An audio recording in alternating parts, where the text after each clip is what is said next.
Gaming news today is all about Marathon, and the question in everybody's mind is this recent delay, the Marathon delay, is the game actually canceled? I actually believe that it is. Up to now, my prediction has been that the game would be inevitably delayed, and then that poor reception and controversy would probably keep it from ever coming back out. Ultimately, it would be an indefinite delay, which is sort of what this is. They do say we're getting a release date in the fall, but we're going to look at the details of the update. I will read the blog post with everybody, but that'll be sort of outside of the show open, so make sure you watch all of the show to get all that great information. So if you guys are watching on YouTube, make sure you hit subscribe. Make sure you hit like. This is obviously something we've been covering for a while, so I wanted to do this as like its own show. We will get to covering the Xbox hardware stuff. There's a lot to come over there, so don't worry. I will get to that. I thought the Marathon story was bigger, especially since it's something that I predicted would happen. So make sure you hit the like button, the subscribe button if you're watching on YouTube. If you're watching on Twitch, hit follow. If you guys want to support me directly, subscribing on Twitch, you see no ads. If you decide to join on YouTube, just make sure you pick Member Plus. For $6 a month, you get into morning coffee, the green room, and streams with my wife. And we've been working on a big goal with Member Plus, so help us hit that goal. For the cost of a cup of coffee every month on YouTube, you can help us do that. So thank you guys so much. Let's get into this one. You might be asking yourself, where is Marathon? Or what is Marathon? Or if you're like Drax, why is Marathon? And all of these are actually fair questions, ones that I have been asking since the very first time the game was revealed. I've always sort of felt like this was a game that nobody asked for from a studio who's had 10 years of not the best and not the most consistent PvP. And after the Marathon showcase, it was obvious to me that Bungie did not have anything special. The gameplay looked derivative, the public response was incredibly tepid, and even Bungie seemed aware of this because they quickly made their alpha public so that people could see it. And just like the showcase, it didn't really help. Even recently, Herman Hulst from PlayStation said they had strong early interest in the game, which was just PR corpo speak to mean, yeah, people were interested for like a day and then interest immediately dropped off. Even without the art theft controversy, I thought the list of needed changes was simply too large to achieve before the game could actually release, and it would ultimately be delayed. I also said that the delay would turn into an indefinite one that would allow the game to be basically quietly canceled. Well, that's honestly very likely, given their latest update on this. Rather than read you the whole blog in this little segment here, I'm just going to read this part. They said, after much discussion with our dev team, we've made the decision to delay the September 23rd release, which is kind of a weird way of phrasing it, honestly. And after they sort of talk about how they're going to up the survival game, they're going to double down on the Marathon universe, and they're going to add more social experiences, they conclude by saying, quote, "You'll hear from us again later this fall when we can share the progress we've made alongside the game's new release date." Now, many are seeing this as an indefinite delay, which would basically be what I felt was inevitable. Rather than admit defeat, they'll say, well, we're going to try to fix it. Then eventually you come back and you say, you know, we can't get the game up to our standards or quality, and we've decided to move on to other things. So that's where I see this ultimately landing. But there's obviously a lot of room to discuss this. What does this mean for the game? What's it mean for the team, the studio, Bungie? What does it mean for Destiny 2? Let me know what you think, or you can come discuss it in my live shows. And that's it. That's the show open. That's going to be one of our fastest show opens in history. You guys say you want those to be shorter. That's shorter, boys. Let's get into this one. I think this game is absolutely cooked. I think it's been cooked since the first announcement when they revealed it was going to be a PvPvE extraction shooter. I thought there's just no dadgum way that the market's going to be receptive to that in the degree that they need it to be. Let's see, Marathon. Marathon. We're going to call this. I think it is canceled short. There we go. I'm going to drop that in the folder there for my producer so we can get that out there. Guys, make sure you've gone through the ritual of hitting the like button, renewing your subs and all of that. We're working on a big goal. I will get that updated and put on the screen in a moment because some of you guys have already done that. And there we go. Outshot into the wild. If you guys ever see my videos in that shorts feed, give them a like, give them a clickaroonie, give them a comment, and then Neo Reaper is going to start things with a renewal over here on YouTube of Member Plus, and then a VIP renewal from Krayos. Oops, thank you so much. I can't type all of a sudden. discard. Let's just try this again. We're going to come from behind the 1 and change it to a 3. There we go. Thank you so much. And for renewing those VIPs, those member pluses. We appreciate it very, very much. They could have generalized it in a slide, live service games in development, as opposed to specifically mentioning a dead-in-the-water game like Marathon or Fair Games. They would pivot immediately. Yeah, I think Fair Games is just another dead-in-the-water title. Here, let's update the member battle. You guys are exactly 10 behind, and we have a huge goal this week. A huge goal. 500 obviously unlocks Friday night. If we hit 1,000, I'm going to do an album release on Friday night, let you guys hear the entire thing. So, and I've got a new one I wrote just yesterday. Oh my gosh, it's like one of my favorite songs right now. Really want to share it with you guys, so hopefully we can have a big week and we get to do that on Friday night and celebrate. And I think what we're going to do on Twitch is let you guys start to use your watch points, like 25,000 points, and I'll let you maybe interrupt the show and play a sample if that's good enough. I know people want to use their points. That's kind of a vibe of the content right now. Sony is stepping in and stating enough is enough. It's about time. I don't think this has anything to do with Sony. Yeah.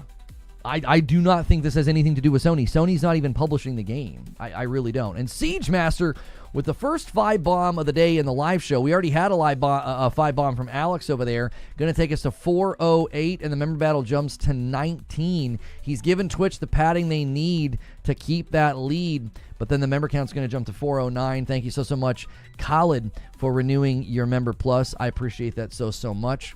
Welcome back in. Thank you. Bungie will release the game, but Sony will take over if it fails. I'm assuming massive layoffs are coming again. I feel bad for the devs over there. Listen, it feels like they're driving the car into a wall so they can call insurance. Like, that's what this whole thing feels like. It feels like the Bungie leadership is like, no, this thing is still coming. Now, here's the thing. I think they need this to come out before that final amortized payment. That's like a gut feeling that I have. There's no way that we could possibly know. No, I'm not talking to you. Leave me alone. These guys that want to schedule a meeting and talk about ads. It's kind of weird, Herman's statement about his faith in Marathon and then it's delayed. Do you think Bungie is in a fight with Sony? Where did he say he had faith in the game? Didn't he just do like one sentence about it had strong early interest? That's technically true. For like 12 hours there was interest. People were trying to play. People were trying to get in their Discord, and there was high viewership on Twitch. And then a day later, nobody cared. Neo Reaper with a $5 super chat says, most of the Bungie devs found out about the Marathon delay through the blog post, as reported by Paul Tassi. Listen, as most of what he says, that's a nothing burger. Most of Bungie's not working on the game, so it makes sense that they wouldn't find out until it was officially announced. These types of decisions are probably kept very secret, and then once it's announced, it's announced. And they probably didn't want to send an internal memo at Bungie and have it leaked, because most of Bungie's not working on it. Most of Bungie doesn't feel great about it, according to Jason Schreier. They haven't felt great about this. They have not felt great about this title from the very beginning. So, well, not from the very beginning, but as of recently. So, thank you for the 5-bomb Siege Master. Over here, he's double dipping. He's given 5 to Twitch, and he's given 5 to YouTube. And Pathalon Phoenix with the 10-bomb gets us 1 away from the next one. 425. It's anybody's for the taking. The member battle here becomes a... what would that be? That's a 20. Ooh, 1 ahead, Twitch. They took it from... and a 10-bomb comes in from Siriu. It's a 10-bomb train. 425 is just left in its dust, and we're now at 434. If that 10-bomb train continues, we will surpass any goal we've ever set. Good night. Thank you so much. Bungie leadership needs Marathon to come out, but I would not underestimate the effect of the Red War lawsuit might have on this. I looked it up last night, and it's still ongoing, and there's no talk of a settlement. Yeah, that's a weird one as well. They were trying to use Bife videos to claim that it was, that the content existed, but they don't have any of the content. Bungie leadership needs I already read that. This game should not release, and Bungie should be shut down and criminal charges pressed. Criminal charges? God forbid I do something, I'd be in jail. Yet $1 billion companies get away with not only plagiarism. I don't know if you go to jail for plagiarism, my friend. There'd probably be a civil suit and you'd pay money. But what in the world do you think they've done that's criminal? And what are you talking about?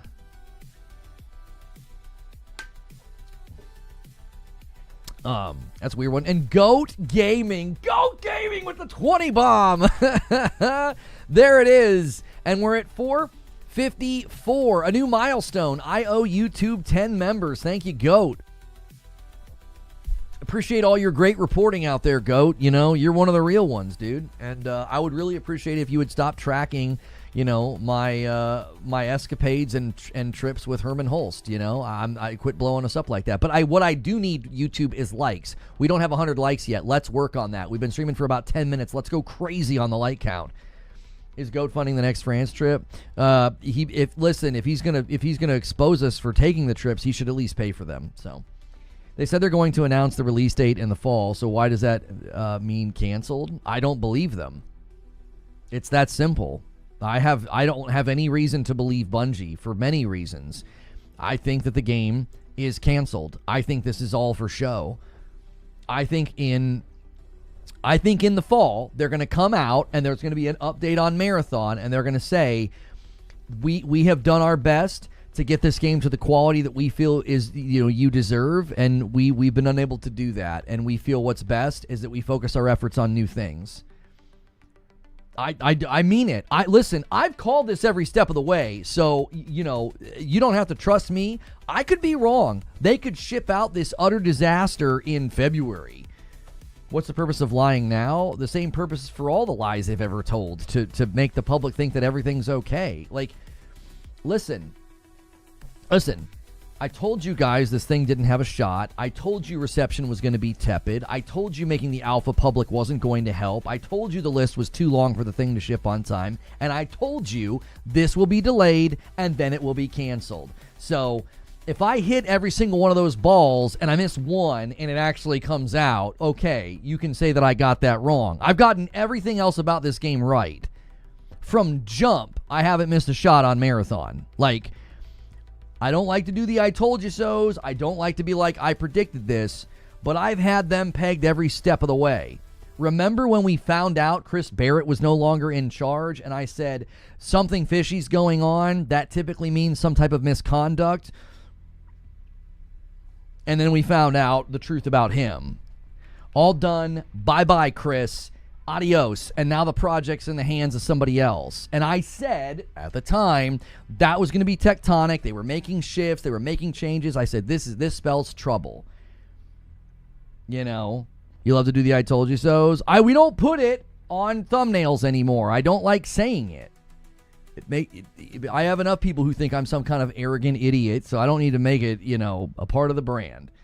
I agree with you, Reforge Bungie is well known for lying to the fans. I have 10,000 hours of gameplay from Destiny 1 and 2. Took a break 2 months ago. I've seen headlines that said Marathon delayed indefinitely. Well, yes. So when you delay a game and you don't give a time, that's an indefinite delay. Because the word indefinite meaning, like, we don't know how long. 6 months, 3 months, 9 months, a year. You know, 1, twice, 3 times a lady. I don't know when. We have no idea when it's going to come out. Did Wolverine get a release date? No. Who sent me that DM this morning, by the way? That article was a complete and utter waste of time. I appreciated you trying to be helpful, but that article said nothing. Was that you? That was you, Dylan. That article said nothing, brother. Thank you for the $10 super chat from D. I'll wage a bag of coffee. It comes out by March 2026. Or is that too big of a window? I think that's a fair window. You're making a fiscal prediction. You're saying it'll land within this fiscal year. Herman has a beautiful little chateau in the south of France. Confirmed reports spotted a man looking like Reforge. The man had a beard and glasses and was short. Now listen to me, Goat. I like you. I know a lot of people don't like you. But we don't need to include my height in this, okay? You're going too far, brother. Man drops a 20 bomb and thinks he can start being MASH in here. And a 50 bomb from MASH. I summoned him. And just like that, Friday night has been unlocked. 504. We are working on a monster goal this week, and now we're 505. Broken Earth makes it a 505. I owe YouTube 20 members. Speaking of 20 members, listen, you guys could certainly win one right now, Twitch. A 20 bomb to 525 would steal it, and that would get you back in the fight here. Does 50 months count? 50 months from Yats. Thank you so much. A member battle continues here. Thank you so much, dude. You are so kind. That is a long dadgum time. That is a lot of months. Wait, hang on. I'm getting a text. Yeah, get those farty bomb emotes going. What is this? Oh, my AT&T bill was paid. I'm like, why am I getting a text message about money? So what the frick is going on? Okay. I love to see the farty bomb emotes. Guys, thank you so much. My son is absolutely thrilled about the farty bomb emote. He's very pleased with himself. Goat Gaming says, I'll take it down a notch. You're good, brother. You're good. And thank you guys for already getting 100 likes on the video. That's really, really helpful. This early in the video, man, get us to 200. PlayStation Forever. Thanks, Goat Gaming, for 3 months. I appreciate you so much. Taking us to 507 and taking us to 83 to 19. Haven't checked in a while. Looks like things are going well. What's good, Nerdsmith? How are you? I don't think you counted Goat's members in the YouTube count. I did, because we were at, weren't we at 20? Oh no, we didn't put his 20 in there. Yeah, you're right. The member battle should be 103 to 19. I am sorry. Goat was distracting me with his propaganda about me being, hanging out with Herman Holst. How's your coffee inventory? I need some light roast. We got plenty of light roast. You're good. You are absolutely good. Let's get it in the frame. There we go. The chair I'm sitting in, where there's a chair command, there's coffee. The coffee's not a sponsor. The coffee's ours. My glasses. This shirt is not from a sponsor. I just was in the mood to wear August Burns red. Did you see the rumor that Sony is considering acquiring Warner Brothers Discovery streaming film and game studios? I thought it was just the gaming stuff. What's good, Feed? I see you in the chat. Assuming it's already canceled internally, do you think Sony will bleed them dry or make them put out Destiny 3? I don't think Sony will make them do anything. That's not how Sony operates. I've had multiple people that are either at the company or have worked at the company, or people that have contacts at PlayStation and dev studios over there. They do not make their studios do anything. Like, a lot of people have run with the narrative that they made these studios do live service. That is not true. That's not true. They said, we have increased budget spending for live service games. Pitch us your live service games. Now, the one thing they do is they'll step in and cancel games. Shuhei Yoshida said they cancel games all of the time, and they do it in an effort to protect the studios. They're like, you don't want to ship this. This isn't ready. This isn't going to work. So canceling Ben Studios' live service game, Blue Point's live service game, that was the right call. And I've continued to say, PlayStation needs to do live service with other studios, like what they're doing with Marvel Toko and Fighting Souls, like what they did with Helldivers 2. Go to a company that already has experience with that type of game, genre, or thing, have them do it. Don't go to your single-player studios and have them do it. Marathon's not going to be canceled. It's delayed indefinitely. I don't agree. I think it's been canceled. That's what it says on the thumbnail. That's my position, is that I believe it's been canceled. I think this is all a ruse. I don't think the game ever comes out. I really don't. If it comes out, it will be an utter flop. It'll be a disaster. Adding the things they're adding, the prox chat and increasing, no. Listen, just listen to me. The team isn't big enough, and they don't have enough time to add enough substance for anybody to change their mind about this. Delayed indefinitely equals canceled. Well, they said they're going to give us a release date in the fall, and that's what people are going to push back on me and say. They're going to be like, well, they told us they're going to give a release date. If it's canceled, why would they give us action items? 6 years in development? Yeah, like, okay.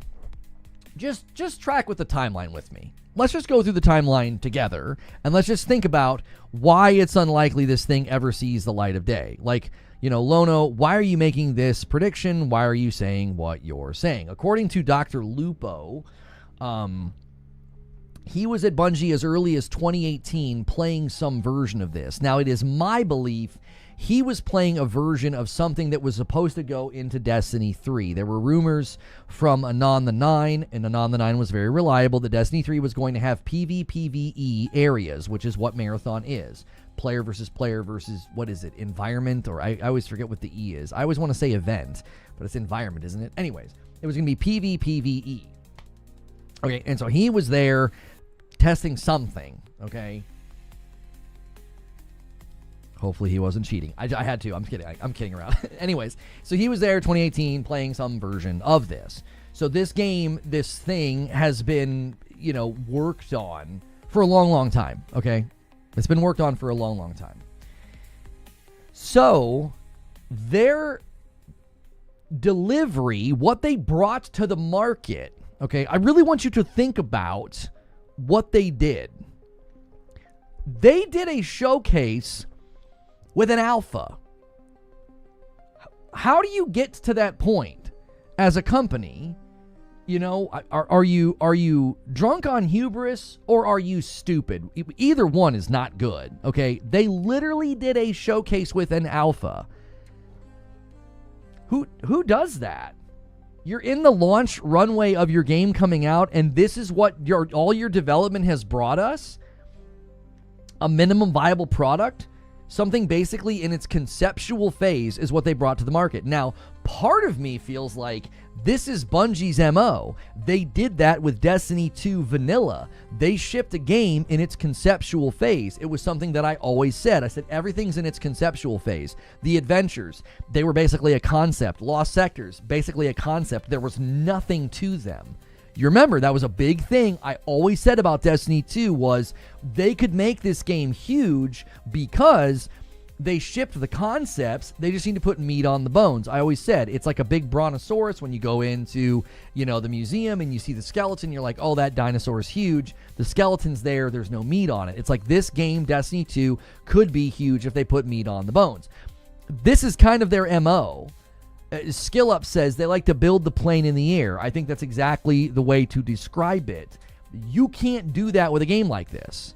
Now, imagine they have this laundry list of things they need to do and change. In one of my videos where I said all hope is lost, I said there are people who play extraction shooters. That is so loud. Good golly. I can't stand having my phone. I got to mute my phone. I'm sorry. That's too much. I've got a PC being delivered today, and I want the Ring to be able to notify me. So, anyways, they have this laundry list, and I said, listen, there are fans of extraction shooters that are like, there's so much that isn't even here that needs to be here for a game like this to be successful. Do you think they're going to be able to do all of that in what do you think? Let's just say 9 months. Is 9 months enough time? They debuted the game. When did they do the showcase? When was that? Marathon showcase date. When was that? It was in April.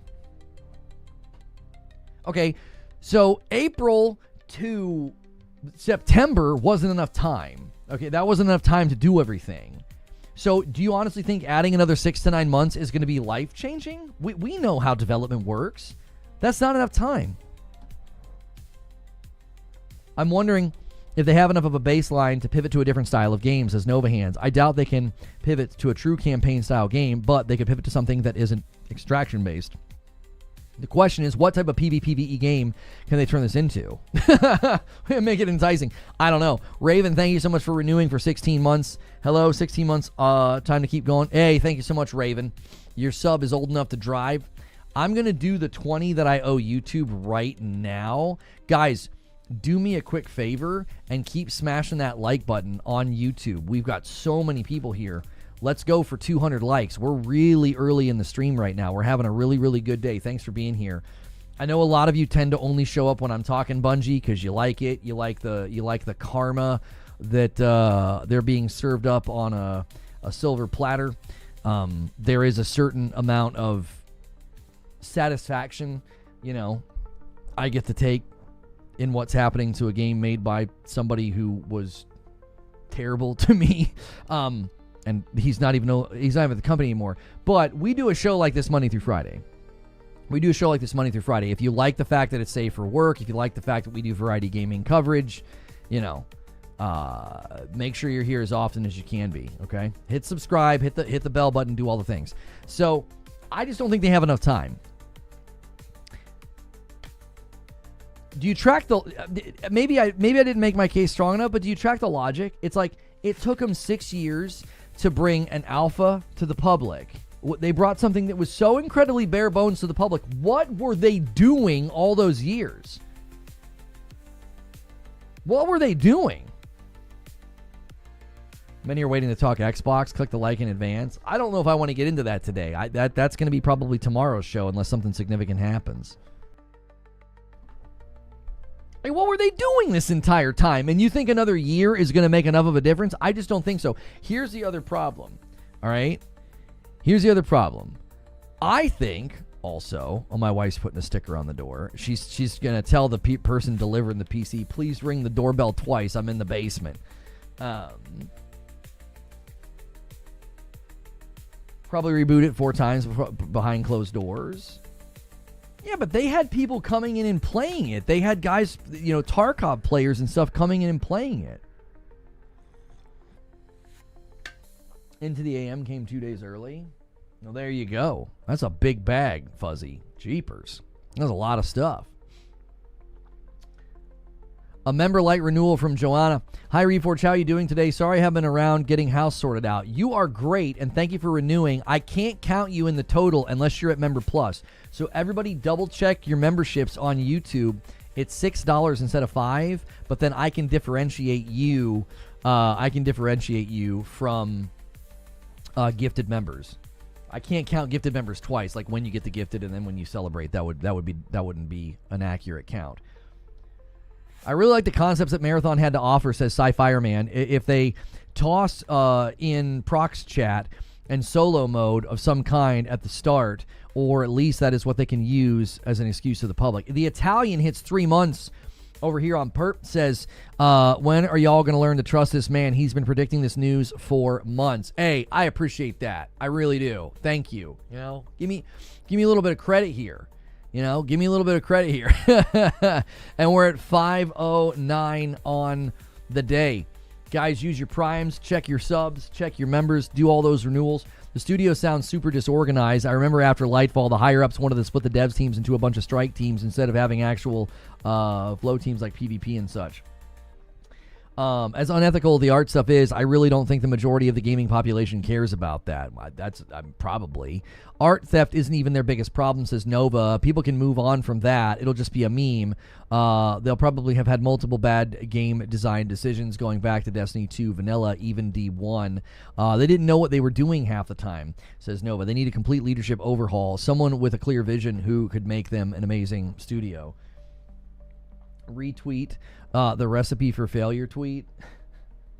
We watched the DK Bonanza thing in morning coffee, and that's a great advantage of being a member to the channel. You don't miss out on content. So you might have gotten a ping on my channel for morning coffee this morning. That was a mistake that I had made.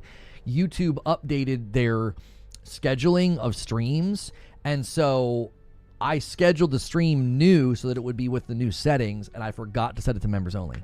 Yeah, the DK game looked amazing. I thought it looked awesome. We need 20 more likes on YouTube. Thank you so much. Smash the like button. I think Sony should cancel the game. There's too much negativity. They cannot. Oh, you said Bungie. Yeah, I agree with you. I was getting ready to say, Sony does not seemingly have the power to cancel this game because Bungie is the publisher. Now, I don't know if that's part of the reason why Herman Hulst, wouldn't throw the game under the bus to the shareholders, because he was like, oh, we had strong early interest and engagement.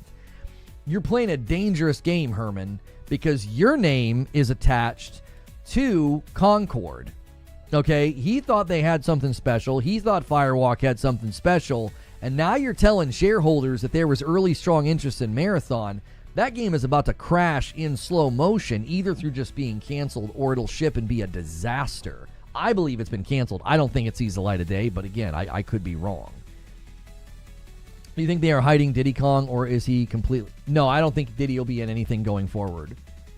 He's not in Mario Kart. He won't be in Mario Party. My daughter is very crestfallen about that. She loves Diddy Kong. And we just told her, we're like, a really bad man did really bad things. And unfortunately, that's his nickname. And so it's become a name that people don't want attached to anything. No more merch, no more toys. You know, I feel bad for her. He's her favorite. So it looks pretty good. July release date is soon. It did look good. I got really excited when they said co-op. I was like, yo, let's go. Co-op, that's like the perfect kind of co-op too. It's like the Mario Galaxy co-op. My wife and I loved Mario Galaxy 1 and 2. We loved it. Diddy Kong was shown riding Rambi. Are you sure that was him? I thought that was Cranky Kong. I'm pretty sure they showed Cranky next to Rambi and said that they were a pair. He's in Epic Verse at Nintendo Land. That's a little bit different, though. I don't know.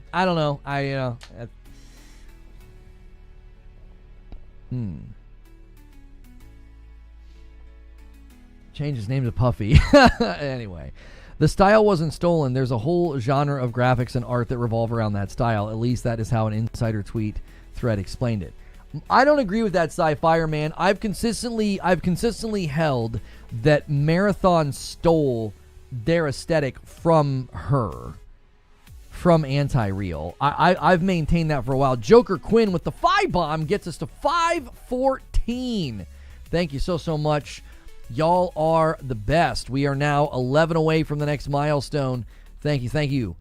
Joker Quinn. This will be to make me play... I have to play date everything. What were we going to play? Let's not even do that. Let's not make it to make me play something. We were already going to play games on Friday night. We can just make this all about the music. I'm actually curious what you think. Well, hang on one second. Hang on. Yeah, I'm actually kind of curious if Corey's still in chat, what he thinks of like me writing lyrics and then using an AI app to make music. Like, I'm curious what artists like you think about the AI stuff. Are we allowed to talk about what happened with Asmon, or is that a permanent ban? Listen, it didn't happen. I addressed it yesterday at the beginning of yesterday's show. There's like an 8-minute video of me addressing it and saying what I actually think. I've continued to say, if he wants to know what I think, I'm open to a conversation. Don't listen to what other people are saying about me. You're going to people that have misrepresented my position. You're going to people that misrepresent me. Those people are not to be trusted, and that's not how you learn about a person's position. And I've consistently defended him against that. I've said that Zach gets misrepresented all the time. I don't agree with everything that he says. I think he said some pretty wild stuff, but I also think he gets misrepresented very regularly. And he, at some level, I think he should kind of know better. I think content creators should be better about this. I think they should know that clips are commonly taken out of context, because it literally happens with every single content creator. So he reacted to some clips of me in content, and it was at the end of his stream, and he didn't even really want to do it. And I don't think I didn't get a fair shake. Tomorrow's the 5-year anniversary of me getting canceled, and here we are once again. I'm being attacked and called things that I'm not. It's par for the course for the internet. Anyway, Broken Earth, thank you for renewing your Member Plus. And then 2 single gifteds come in, one from DK Baker and one from Tunes. Thank you so much. Yeah, if you want to know what I think, you can go to yesterday's stream about the Xbox console confusion, and I addressed it at the beginning. These people are probably thrilled that I'm being once again attacked, maligned, and mislabeled. It's what they've done for 2 years because they don't like me. It's what they do. They're toxic and dishonest. And he, as far as I can tell, he kind of fell for it, and that's just the nature of the business. The only thing I think he called you is weird based on what you were saying in the clip. Yeah, and it's a clip taken out of context. He doesn't understand why I was saying what I was saying. So, of course I sound weird because it's a clip taken out of context of a larger discussion and debate that we were having. Celt Blood with a VIP, welcome back in. Thank you very, very much. Thank you. Xbox is just confused in what they really want. Yeah, we'll talk the Xbox hardware stuff tomorrow. Loney, I need Frostbite, Orkings, and AI Metal Band. Need I say more? No, I'm not. You know, we're not going to turn it into a meme, okay? We're not going to turn it into a meme. If they insist to release Marathon, I would get Nixus to remake it and then bundle it as a live service game. I wouldn't have Nixus waste a moment of their time on that game. I would not. I would not have Nixus waste a moment of their time on it. Diddy Kong and Dixie were in the Bonanza trailer? Are you sure? Can you give me timestamps? Where? I saw Cranky. I didn't see Diddy. If Diddy's in the game, my daughter will be thrilled because that means we might get some merch. Haters are going to hate. You're amazing. Don't ever let anyone tell you different. The hating doesn't bother me. It doesn't bother me. I know that people will hate. I know that people will troll. That's part of the business, okay? What I get irritated by is when I'm misrepresented and people lie about me. And then you have somebody of like Asmongold size watch the clips, and it's like, it's such a misrepresentation of who I am and what I believe to think that I'm some kind of a woke, like a wokey or something, or that I'm like, they think I'm mad that PlayStation games go to PC or something. You get your own games or whatever is what they claimed I said, which is not what I said. They're it was an argument, and I said it in a moment of irritation with people that were being stupid, and then they clip it and they ignore the whole context. So, because the context was me scolding PlayStation gamers as well. Months before that, I had been scolding PlayStation gamers for being excited that like The Last of Us went to PC and was bad. I celebrated when Returnal went to PC. I celebrated when Ghost of Tsushima went to PC. In that discussion, there were some PC guys in chat being stupid, and I was like, get your own games. What are you belly aching about? And they rip it out of context and make it seem like I'm mad and I don't want PC to get PlayStation games because they're pathetic, and that's what their content is. Their content's dishonest. They put me in their content all the time and try to make it seem like I'm saying things that I'm not because they're liars. I don't have any respect for them. I don't pull my punches with those guys. They're toxic liars. And then when other people watch the content, if you come and watch the content, you come and ask my position on things, you're never going to get the conclusion that those idiots come to about me. You never will. You never will. Because it's not true. A $5 super chat from P-Dub H-Town. If Bungie listened to feedback, addressed it, and made the game free to play, would that help? I think it's a lost cause. I don't think the market is going to be receptive to that game. It's a niche of a niche of a niche of a niche. Like, it's an extraction shooter. Like, that's a niche, but then it's a niche within that. Like, it's not even really appealing to a lot of the extraction shooter guys. Like, even if you got everybody to simultaneously stop playing, you get them to stop playing Tarkov and come play your game, I don't think that's enough people to justify Bungie's investment and sustaining of the project. I don't think they'll ever get enough people. Love the ABR shirt. Thank you. I heard someone say that they were knocking the PlayStation Portal because it was streaming only. Do you think it's a good purchase? Is the internet thing a big issue? It's a remote play device. Like, that's what it's designed to do. You play remotely on your PS5 or play cloud games. I mean, the cloud list continues to grow. It's a game made for it's a game that nobody asked for, made by people that have never made that type of game. Right. Yes. Hang on. Somebody just did a tip. Jason Jones says, I was here when Marathon launched, and I was here when it killed the company. Thank you so much for the $2.50 tip over here on Pert. So why do people think Arc Raiders is good? Same pain will exist. I've continued to say that Arc Raiders is going to struggle with the same thing. I mean, Tarkov added a PvE mode for a reason. I think it doesn't... listen, the minute the PvP element gives you a bad experience, a lot of people are going to bail. And you can say, get good, you're a scrub. You know, you can make fun of the people like me that would just prefer to play PvE games. Listen, if you want to have that more broad appeal, that's a great way of doing it. Even Tarkov added a PvE mode.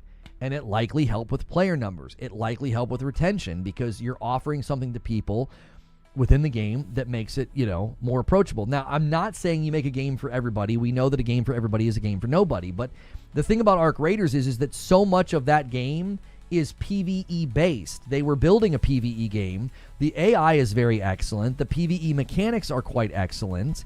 And the big thing that's going to make people put that game down is the PvP. That's just the facts. Listen, I think we're reaching a point where there are a lot of gamers at a stage of their life, and they're like me. They're busy. They're a dad, they're a mom, and they don't have time for that crap. They don't have time for MMOs anymore. Like, MMOs are doing fine. Live service games are doing fine. But more and more, you're seeing that generational shift where people are like, dude, I'm not playing an MMO for 8 hours a day. I'm not going to play an MMO for all this enormous amounts of time. I don't want a part-time job. I don't want a game that's going to rob me of my time or be overly punishing, right? And I think, in general, that's why a game like Arc Raiders PvE would make it bigger and would make more people, and more people would play it, more people would stay in it. Your problem was in being among the first to criticize Marathon. You should have waited until the bandwagon was already in motion. Oh, like when I said it was a recipe for failure, and somebody said that they hate people like me, and Paul Tassi, a reputable blogger for Forbes, retweeted it and signal boosted it. Like that? You mean like when that happened? Like when I was like, this is a recipe for failure. I didn't think the game had a shot, and I've been saying that since the very beginning. I called for it to be canceled in like August of last year. I was like, cancel this. This isn't going to work. It isn't. Listen. Arc Raiders is going to run into the same issue. You're going to run into the same issue. You have to worry about player re-engagement. That's the lifeblood of a game like that. That's the lifeblood of a game like that. And if you're going to niche down and be like, we are extraction, we are PvP all the time, okay, you're going to struggle with re-engagement in about 6 months. I said the same thing about Splitgate. I said Splitgate, an arena shooter with portals, like re-engagement's going to be really tough in about 6 months. And they seemingly agreed with me as they've added a battle royale mode. He has a Marathon YouTube video up right now.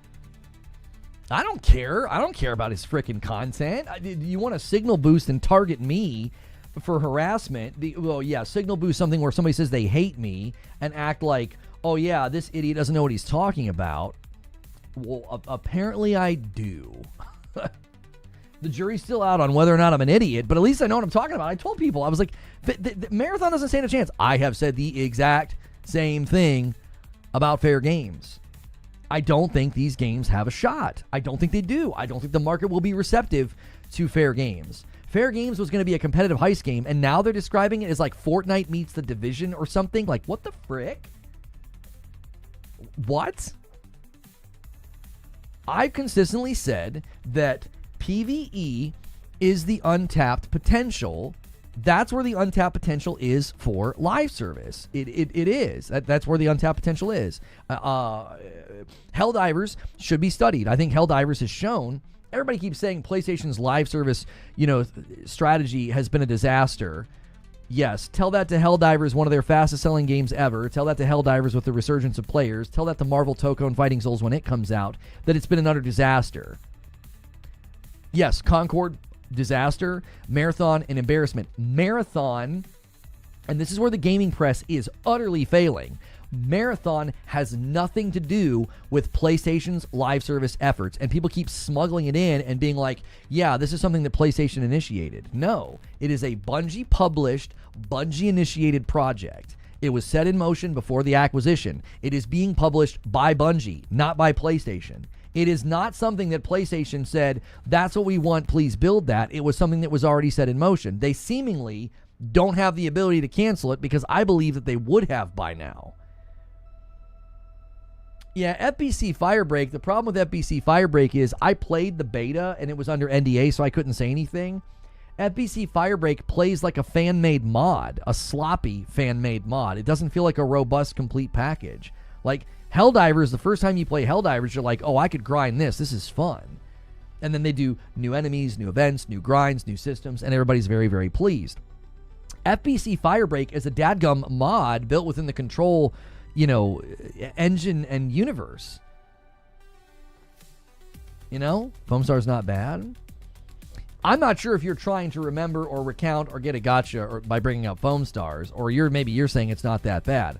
The only thing I ever said about Foam Stars is it could be huge. Don't count it out just because of its appearance. I always said that, and the reason I always said that is because I said look at Splatoon.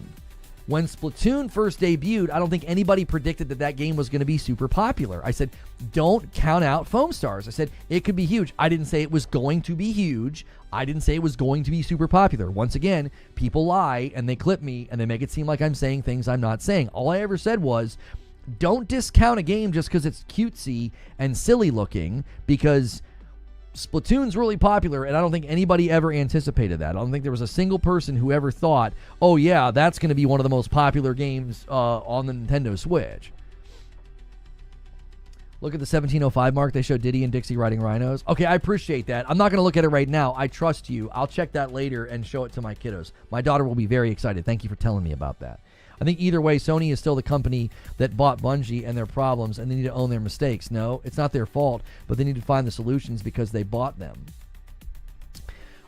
Yes. Just saw you're back on Twitch. Welcome back. Congrats on getting partner again. I appreciate that so much. Thank you, Lemon. I mean, at some level, I agree with you that I don't think what they should have done is, like, I don't think Herman Hulst should have said what he said. He should not have told the shareholders there was initial strong interest in Marathon, because I know what you're trying to do. I know you're trying to, like, keep the shareholders happy. I think in light of how successful they've been, right? In light of how successful that they've been, in light of how well they're performing this gen, I think he should have been honest about Marathon, and he should have said, This is another endeavor that is, showing the high risk of live service investment, as public perception and reception has been very, very tepid. And we are internally examining, how to proceed. And our commitment is to only deliver the best in live service after we've learned hard lessons with Concord. I think that's what he should have said, because it could come back to bite him. It's like, you, of all people, Herman Hulst, should not be like putting on airs about a live service game after he is the one that really praised Firewalk and Concord before it came out. Too much for a comment on Aeon, too long didn't read. Try it out and see what you think. If anything, it's fun for content.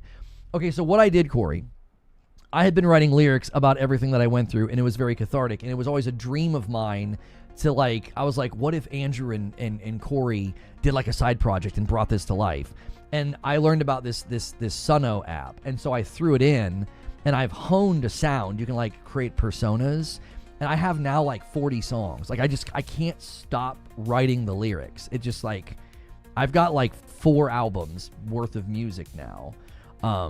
The first album's called False Kingdom. And so it's been very cathartic. I've enjoyed it. I let my kiddos listen to it. They seem to like it. They have favorite songs now. They're like, can you play Jail Cell? They'll, like, ask me to play certain songs. And so I started sharing it with the stream, and they really liked it. There were people that were like, they couldn't believe it was AI. They're like, how is this AI? This doesn't seem real. So I know there's different opinions on it. I write all the lyrics. It's all original to me. And if we hit 1,000, we were going to do, like, I was going to show everybody the music, like the full album on Friday, and then we're going to make it available. We're going to put it on a YouTube channel with the lyrics scrolling by. We're going to put it on Spotify. I want people to hear it. It's really meaningful to me, because it's like, I've been through a lot, and it feels good to write about it, I wrote one last night. It's got to be my favorite song that I've written, and it's turned out so good. It's called Gloves Off, and I want to share it Friday night so dadgum bad. I was like jonesing about it and, like, typing in the Discord last night. I was like, oh, it sounds so good. Anyway, as a professional musician, I think it's great. Let more people experience the joy of music. It just feels incredible. I don't know. It's like, there's something about it. Like, writing something and hearing it like that is just, it's a very crazy experience. Sketch, he said a bit better, is Lono's point. Somebody said something, Sketches, you have to say that stuff to investors, though. It's all fluff. You can't show weakness. But Sketch, but the thing you don't want to do, you don't want the shareholders to think something that isn't true. Bungie is actively hiring new roles for Marathon commerce and events, Marathon gameplay engineering, Marathon investment engineering, Marathon activities technical designer, Marathon principal product manager. Okay, let me get this straight.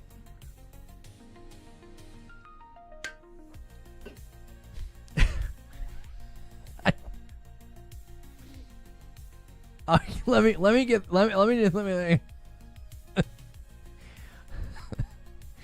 Farty bomb. Yeah, you guys can spam the farty bomb emote. Try to summon a 50 bomb. You guys can do it on Twitch as well. Okay, so they have delayed the game.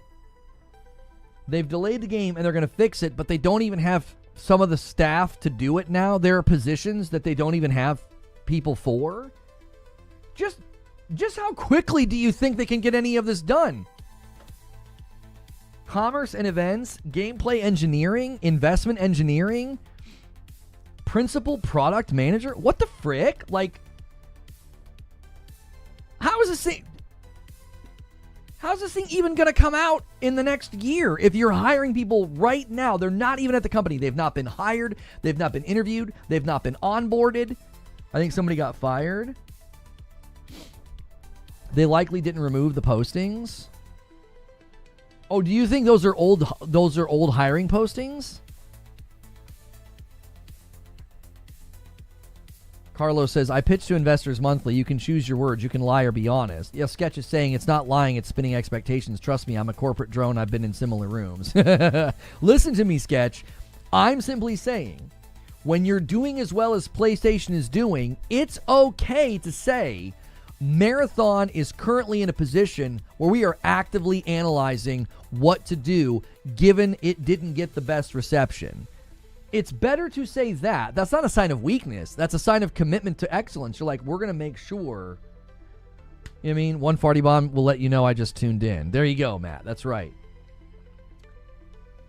Herman Holst is the last person, you know, I know what you're saying is Sketch, and I don't think you're necessarily wrong that they do this. That's literally what he was doing. Strong early interest. Like, if you really look at what he said, it's so carefully worded. It's technically true. It's what I've been really hammering Xbox for, right? Saying something that's technically true, and it leaves people with a false impression. So what he said is technically true. There was strong interest. There was strong early interest. Like that first day, the streams had high viewership. People were storming their Discord, trying to get codes, trying to play. And then a day later, the interest wasn't there. So yeah, the interest was strong for 12 hours, you know. For a whopping 12 hours, interest was strong. I'm like, I feel like there's something tickling my face on the microphone or something. Herman planted the seed of Marathon failing in his fireside chat. I can definitely recall him phrasing it like they're aware of shortcomings, but they can improve something. I'll have to get the clip. Get the clip, Maloon. I would love to see that. I would love to see that. It's always hard to say exactly what Sony could or should do when we don't have all the facts. Bungie may have shown them something that Sony thought was good enough to defend. I mean, listen, all Bungie had to do was say, look how long we've been working on Destiny. We know what we're doing. We think we can do another game with a long tail where people are invested in their loot and they want to get better loot and they can lose it when they get, you know, like the extraction shooter is certainly centered around loot, and they probably talked a good game. Listen, a lot of us here are long-standing Destiny fans or people who play Destiny for a long time. You know, and I know, Bungie is really good at hyping people up. Do you remember what I always said about Destiny community? The Destiny community was always, the apex of happiness for the Destiny community was always after an announcement. It was never when the stuff came out. It was never during the content. The apex of excitement and happiness and joy in the Destiny community was always immediately after announcement. Always. That's what it was. Every time. It was never once the content was out. Because once the content was out, you were complaining because you had to grind old content to level up. You were complaining because the loot felt rehashed. You were complaining because things felt familiar. You were complaining because the content wasn't good enough, or, you know, the raid was not as good as the last one or whatever. Like, generally speaking, the community was in its most, like, agreement and happiness state always after an announcement. The issue is it's a live service game, says Orphan Twin. It's not just a standalone game. It's servers, it's weekly resets, it requires constant attention. This is something that I tried to say when... Okay, so Bungie basically tells Naughty Dog, you don't have enough bandwidth to support this game. You would essentially have to become a live service studio to support this game.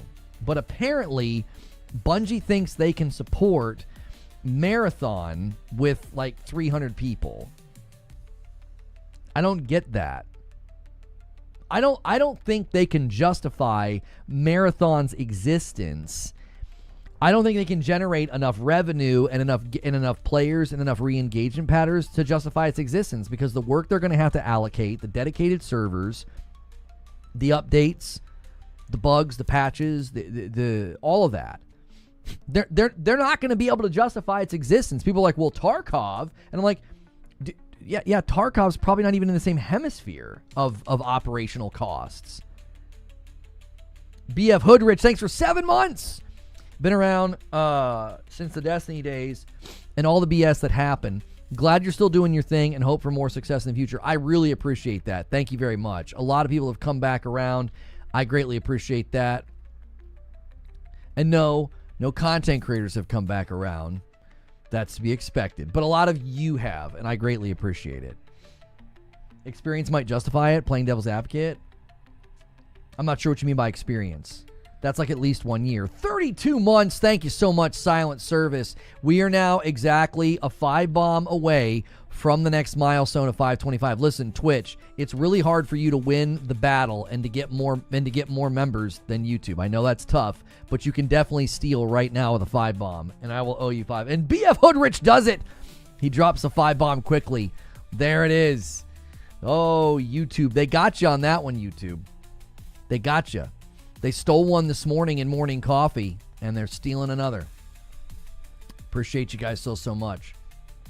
Well done. As someone who thinks the current Naughty Dog isn't even close to old Naughty Dog, Bungie's advice to Naughty Dog should have been taken with salt or just loosely listened to because of what you said, this duality of their actions and words.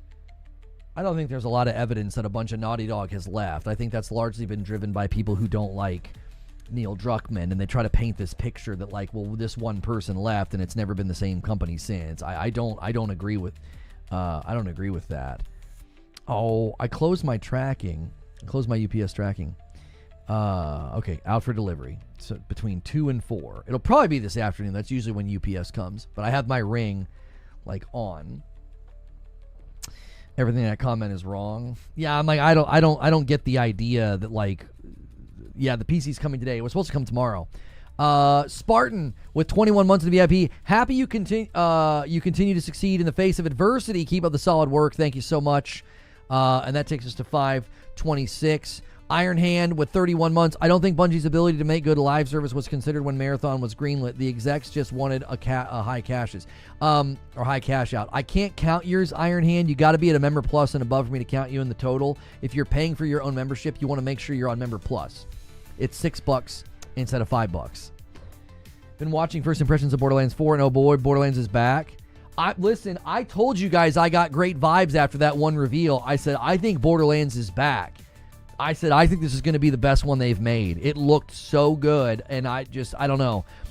I know Randy Pitchford can be Randy, and, you know, I like him like a crazy uncle who says offensive things at Thanksgiving. He kind of has that vibe. And the way he talked about the game, I was like, I think they nailed this. I think they did. And obviously he said what he said about the $80 games and it ended up being 70, and that was all for naught. But speaking of Naughty Dog, Lono, any thoughts on what the secret game is if it's not TLU 3? No idea. There's no way for me to even guess, unless it's a Cassie Drake Uncharted. But even the way they spoke about Uncharted, it's hard for me to think it would be that. I don't know. And another upgrade counts for 2. That's right. When you guys upgrade to Member Plus, I count those as 2. If you sign up brand new for Member Plus or VIP, it counts as 2. Listen, if you guys listen and lurk and watch this channel on the regular on YouTube, I know it's very much not in the culture of YouTube to do a paid membership, but that is quite literally how I do this full time. We are not a large channel. We are not a large operation. I lost everything 5 years ago. We've kind of had to rebuild. And for $6 a month, you add to a total that is vital to what I do here. It might not seem that way, but it is so true. And we need to get that Member Plus number back up. It's back down into the 550s. A lot of you shifted your support to Twitch, which is totally fine. But a lot of you are still watching on YouTube, you know, and you're riding on a gifted, and you don't need to. Now, a lot of you need the gifted. That's why we're always so willing to gift. I already gifted today. I know a lot of you have to kind of stay on gifted, and that's totally fine. They needed to update Borderlands movement and such. It reminded me of Destiny. I'll be honest with you. The Borderlands 4 debut, where they were like showing like the open spaces and the double jumping and stuff. I was like, that reminds me, and the movement. It reminded me of Destiny. It was like they kind of like took some clues from Destiny's, you know, movement and structure, and I thought it looked great.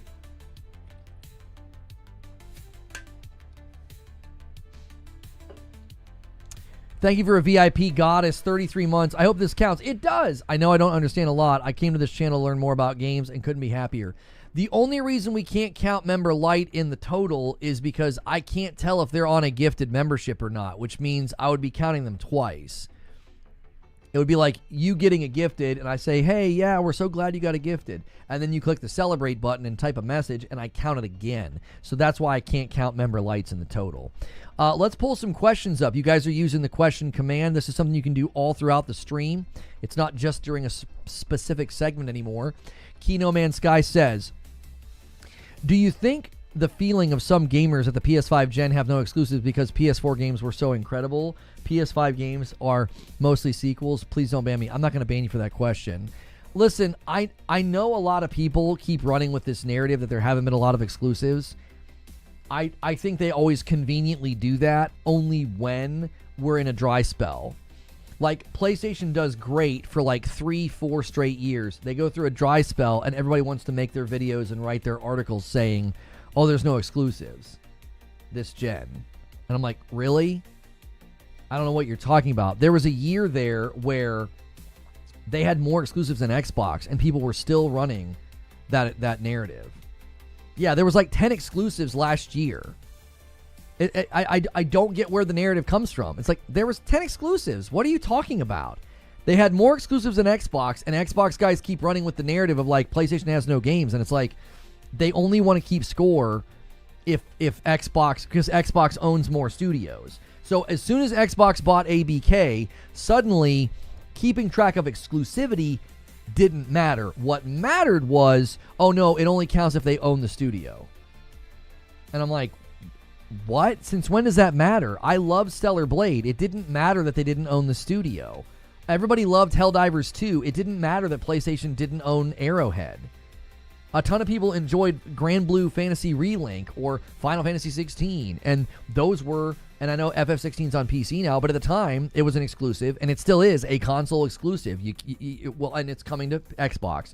So for a long, long time there, it was a console exclusive. So it was an exclusive that made the value of the PlayStation worth having. I don't get it. And then if you're going to argue, but they don't have exclusives because they bring games to PC later, then Xbox hasn't had exclusives for 10 years, so why are we having this conversation? Do you see what I'm saying? You're keeping score, and you're doing it so unfairly. It's like, oh, but they don't really have exclusives anymore because they come to PC later. Okay, well then, Xbox hasn't had exclusives for like 10 or 15 years. So what, So then who's winning? What are you even talking about? Oh yeah, they don't have enough exclusives. I've been watching you since the D2 launch. I mostly work and lurk. I just gave up on Bungie and Destiny a few months ago, and I'm not going back. Thank you, Mike. I forgot to shout this out. Mike Storts with 5 months of subs over here on Purple. Thank you so much. That's going to take us to 528. I appreciate it so much. And I owe you guys 5 over here. Let me do that now over here on Perp. I'm going to maybe avoid saying the name of the platform so much because we think that might be one of the reasons why we've been getting sort of like, you know, Anyway. The attempt to make a narrative of exclusives list of only specific games that count is getting old now. It's such a disingenuous position. Yeah, there's no logic. There's no reason behind it. It's stupid. There's no reason to respect it. It's just misleading to be like, well, they don't have any exclusives. Well, then who does? Because the way you define them is very convenient. Like, the way you define them is awfully convenient. It's like, oh, so they only count if you own the studio, but then are you going to count all of Xbox's games? Because Xbox has been launching games day and date on PC and Xbox for years now. So they haven't had exclusives for a really long time. Oh, no, those are exclusives. Oh, okay, so then PlayStation has had more exclusives this gen than Xbox has. Like, if you actually keep score fairly, PlayStation has had more exclusives. Conversation over. There's no reason to state it any further than that. If you actually are fair and you're consistent, PlayStation has had more exclusives. Anybody who says they haven't had enough or this gen's been disappointing, I think they're liars. I don't think they're telling the truth. I think they're running fanboy narrative, and I think they're misleading the public. I think they make people think things that aren't true, and I don't have any respect for it. I'm tired of it. Get it out of here. Get it out of here. You get your clicks on your headlines and your YouTube videos by running this narrative, and it's not honest. It just isn't. It's not a respectable position because it's completely fabricated and made up. Now they say Xbox has more games, but it doesn't matter because they bought 2 huge third-party publishers and all the games are coming to PlayStation. Right. Like I said the other day, what's an Xbox game? What is it? Oh, Xbox has more games. I don't know what you mean. What do you mean by that? They certainly don't have more exclusives. They're putting their games everywhere. So what do you mean by Xbox has more games? Like, it's not even a definable thing anymore. They have more games. You mean they own a ton of studios? So they're publishing games on a regular basis? Like, I don't know, every other major publisher in the dadgum world? I mean, wow. Are you keeping track of how many games like EA, Ubisoft, and 2K bring to the market as well? Like Sega? Like, what are you doing? What are you keeping track of? What is the first game you'll play on the PC? Crysis? No. That's actually a good question. I'll probably play... I'm trying to think. What's the best looking game that I own on PC? Spider-Man 2. Horizon Forbidden West, probably. I think my Horizon Forbidden West port will be one of the best games to boot up and kind of like... and marvel at. God of War... No, I'm not buying Black Myth Wukong again. I don't want to support a game that did such a bad job bringing their game to console. I think the game on console looks and runs bad. I'm not giving them more of my money. I was arguing with a guy, and I told him no one cares how many games EA and Ubisoft sell every year compared to PlayStation, so no one cares how many games Xbox has every year. It doesn't mean anything anymore.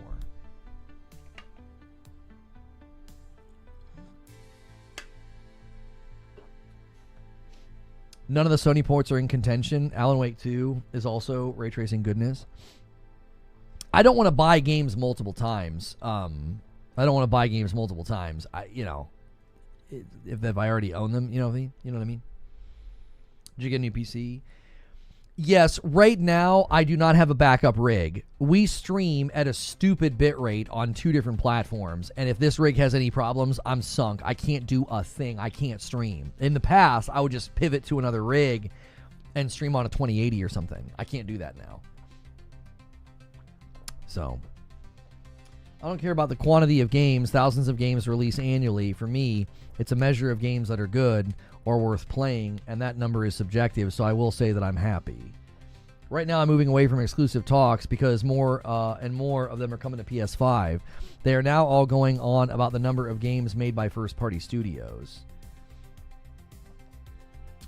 So, it makes sense that they would argue quantity over quality because they've received such poor quality over the years, they've had to celebrate quantity.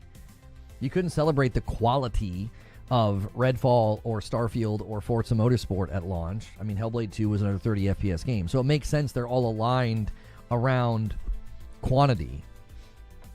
I don't care about quantity. I care about quality. I've always said when you are choosing cadence over quality, you end up with Jedi Survivor. You end up with Forza Motorsport. That's what you end up with. You end up with games that are not ready. That's what happens. Like, Disney said, we want a new Star Wars game every 6 months, and that's why Jedi Survivor came out in the state that it came out in. Why? You're choosing cadence over quality. It's a stupid way to bring games to market. It's dumb. I would, like, how long that I've waited for, like, Ghost of Yotei? Would I have liked to have played Ghost of Yotei last year? Of course. Do I want to play the best version of the game, or do I want to play the game, like, faster than you get to play it or something like that? You know what I mean? Like, that to me is always going to be the ultimate issue. Is, you know, wait a minute.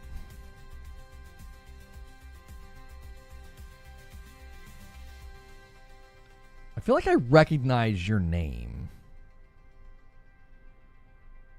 from Twitter over here on Twitch. I feel like I recognize your name. I feel like you'd be insane to come in here with a name from Twitter that, like, has been so super toxic. No, maybe not. I might be confusing you with somebody else. Sorry. No, Jared. Because he just typed Ghost of DEI, so we're clearly dealing with an intellectual. Shark smell blood. Yeah, I think I might just save myself the trouble here. Yeah. I'm just going to go with my gut.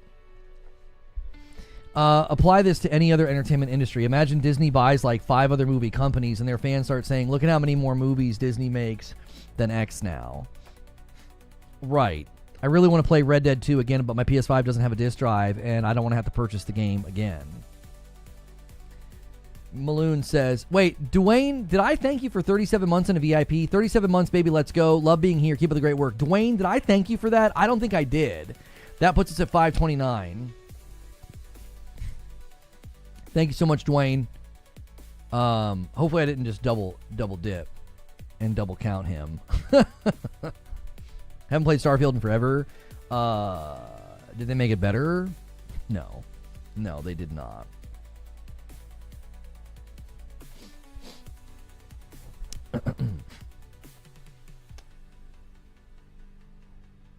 I mean, are you talking recently? They made it better way back, but if you're talking recently, no. Like, when was the last time you played it? They did the DLC flopped terribly. They did a big quality of life update, but that was pretty early on, wasn't it? Wasn't that like 6 or 8 months after it had released? Like, I guess it depends on when you played it. In my opinion, no, they haven't made it that much better. They did good quality of life, but that was pretty much it. And then the DLC came out and literally flopped. So, you know, I don't. It's up for debate, I guess. It's up for debate. A lot of people think they've completely abandoned the game.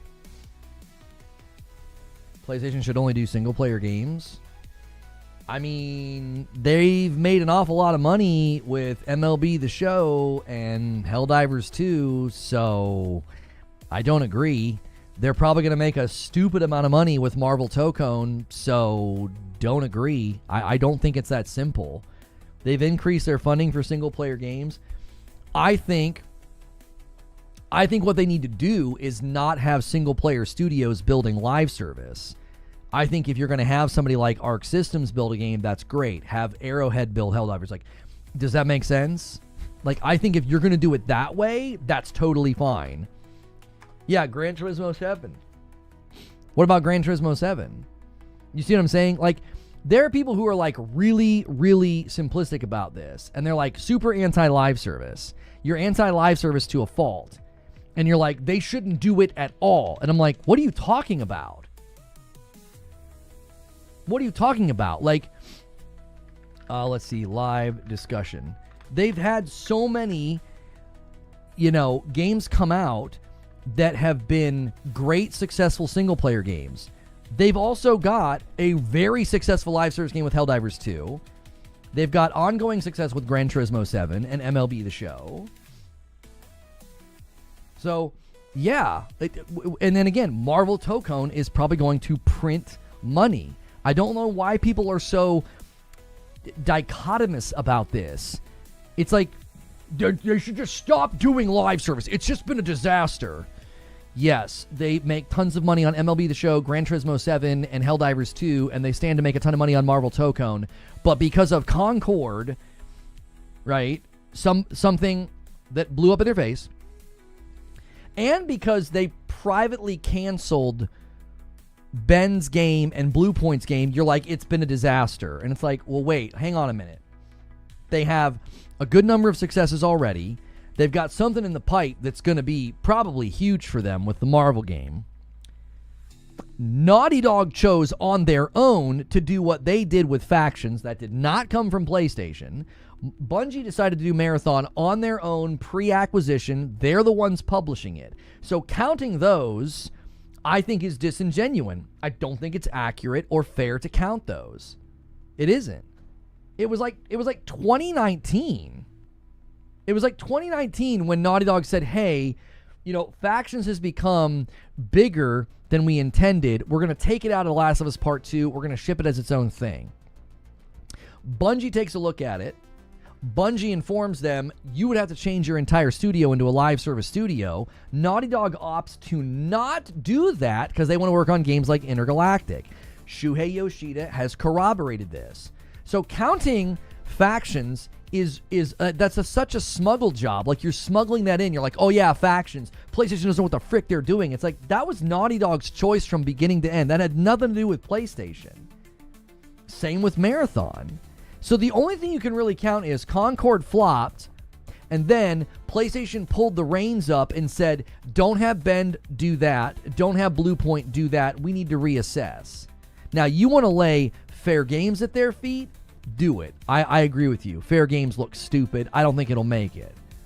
It sounds like a terrible idea. But you've got to go back to the original interviews with Herman Hulse where he said, we're not just going to crank out a bunch of Fortnite games. We're going to hit a broad spectrum of genres. I think their strategy was a bunch of games that had roughly budget costs of Helldivers 2, and it was like smaller, more meager expectations.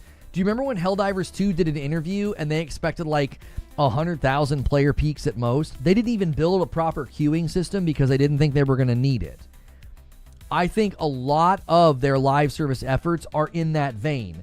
Smaller production costs, smaller teams. If it hits, great. If not, no big deal. They're going to keep placing these live service bets because when they pay off like they have with Helldivers or MLB or GT Gran Turismo 7 or the massive potential with Marvel Tokone, they're going to make a ton of money. Like, the operational cost to build Marvel Tokone compared to like a Spider-Man or something, like a Spider-Man 2, it's not even comparable. They're going to print money.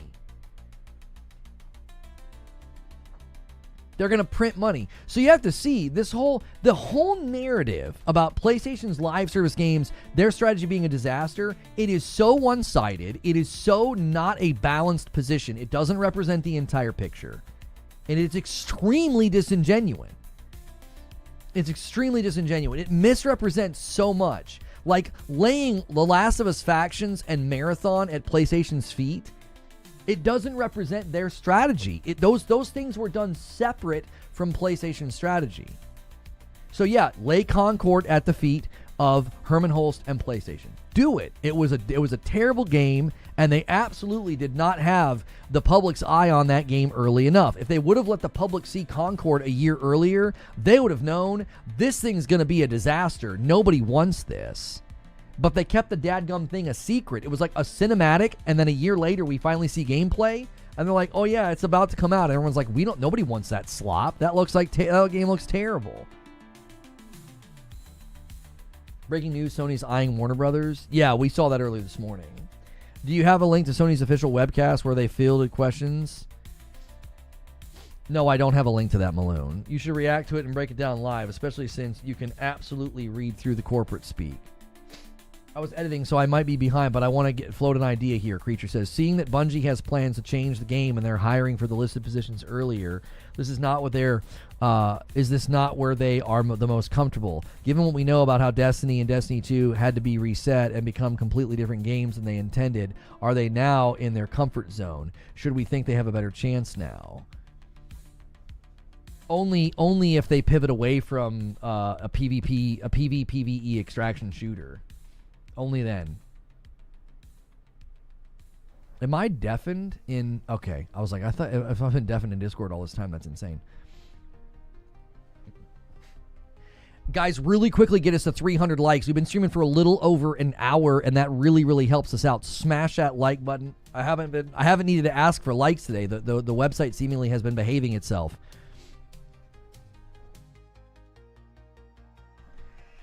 The person who claimed the Warner Brothers thing is unreliable until it's shown he's not a source on this. I wouldn't put any stock into it. Oh, so it's just like somebody that doesn't have a good track record? I hope Sony doesn't buy WB games. I mean, if they're up for sale, you don't want them under Tencent. You don't want them under Embracer. You don't want them under Microsoft.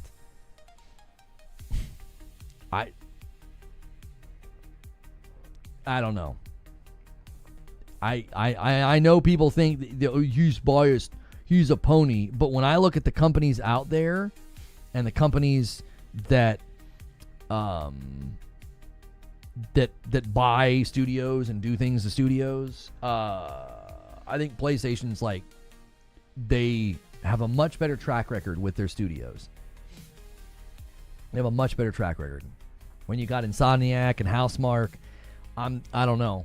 I would much rather something fall under them than anybody else. I always prefer to not do the acquisitions and to do partnerships. I think that's a better use of the money. I just do. I think it's a better use of the money. Things like the China Hero Project.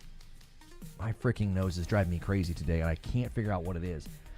I literally feel like something is like on the microphone. Like, it's so frustrating. It drives me absolutely crazy, and I can never figure out what it is. But when we're considering like the lesser of all the evils, like I would prefer the companies not come under ownership of the big conglomerates, the big publishers, and the platforms. Okay, I would rather that not happen. I'm not pro acquisition, but if somebody is gonna buy, I don't want it to be Embracer or Tencent, and I don't want it to be Microsoft. I don't want it to be Amazon. I don't want it to be Google. Guys, we need 25 more likes on YouTube. Real quick. Double check that it saved it. Let's slam home to 300. It's already helping. It could be allergies. Have you tried tea with honey? Shut the frick up, Demins. Have you tried tea with honey? Oh, my lands. The person who reported on the rumor acquisition's unreliable, but not in gaming specifically. 24 months from I Am Melee and 42 months from I Am Melee. He says, double dip. Guys, this is a perfect chance to steal. We are 20 away from the next milestone, and it'll be an Agent of Chaos. It's a race. It's a race. It's a race to drop a 20 bomb. Who's going to do it? We could do on-the-fly challenges. Like, whoever drops the 20 bomb, I will... Since we need 20 likes as well. What should I do? I'll do a 10. I'll meet you halfway. Do a 20. Whoever does it, that platform gets a 10. Instead of the 5 for the milestone. I'm going to double it. I'm going to double the milestone. What's good, T-Funk? Saw the news on Marathon. I think Marathon is going to get the Wayfinder treatment, and the game is DOA. What do you mean by Wayfinder treatment? I think it's done. I think it's cooked. I've said my prediction after the showcase, after the very poor response to the alpha, I said that it would be delayed and that it would just sort of be permanently delayed. They would just never take it off the shelf. Wayfinder, originally planned as an online multiplayer game, underwent significant changes after being dropped by its publisher Digital Extremes. The game is now a single-player experience with optional 3-player co-op, shifting away from its original live service model. The transition involved removing online requirements Microtransactions and resetting player progress. That's a copy pasta. Supposed to be MMO like Warframe turned into a Borderlands style. I did not like the gunplay in it. The last time I tried out Wayfinder, everyone was like, it's so good, it's so much better. And I played it and I was like, I don't think so. Did you see my last message? Hang on, Maloon. You should react to it and break it down live. You can absolutely read through the corporate speak. Yeah, I'm not doing that. I'm just speaking on the view that the form is not good at the moment, and that's why people that only care about games are not happy, and they have a right to be. Hang on. As people don't care if Marathon is not completely owned by PlayStation, they see the name, and that's enough for about 90% of normal gamers. That was a lot to type. What are you exactly arguing here?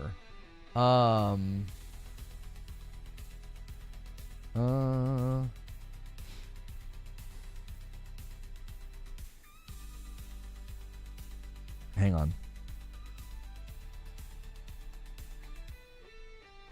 Unannounced God of War project that was in development at PlayStation has been pushed to 2026, says Grub. I have Marathon and the unannounced new God of War Greek project, which I heard was pushed to 2026 as well. I wonder if that lands in the fiscal period, though. Because they said they anticipated selling more first-party titles this year than previous, and I wonder if that God of War project's a part of that. You know what I mean?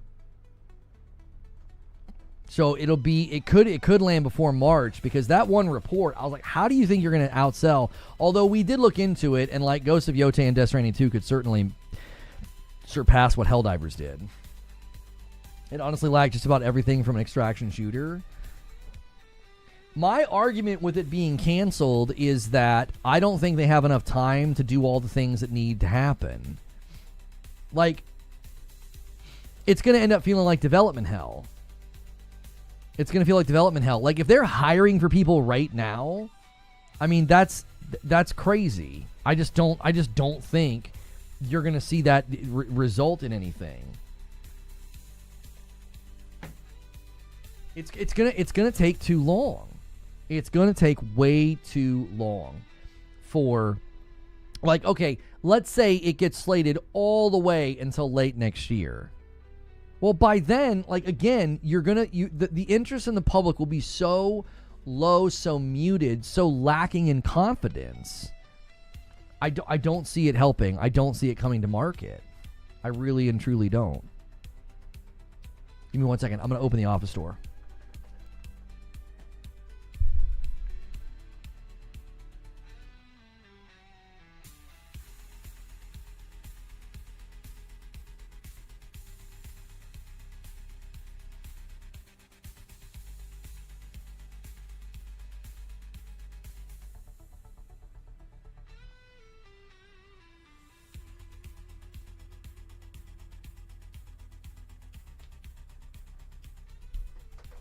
Sorry, I was checking on the dehumidifier as well. I was like, it sounded like it wasn't running when I was in here, so I was making sure it was.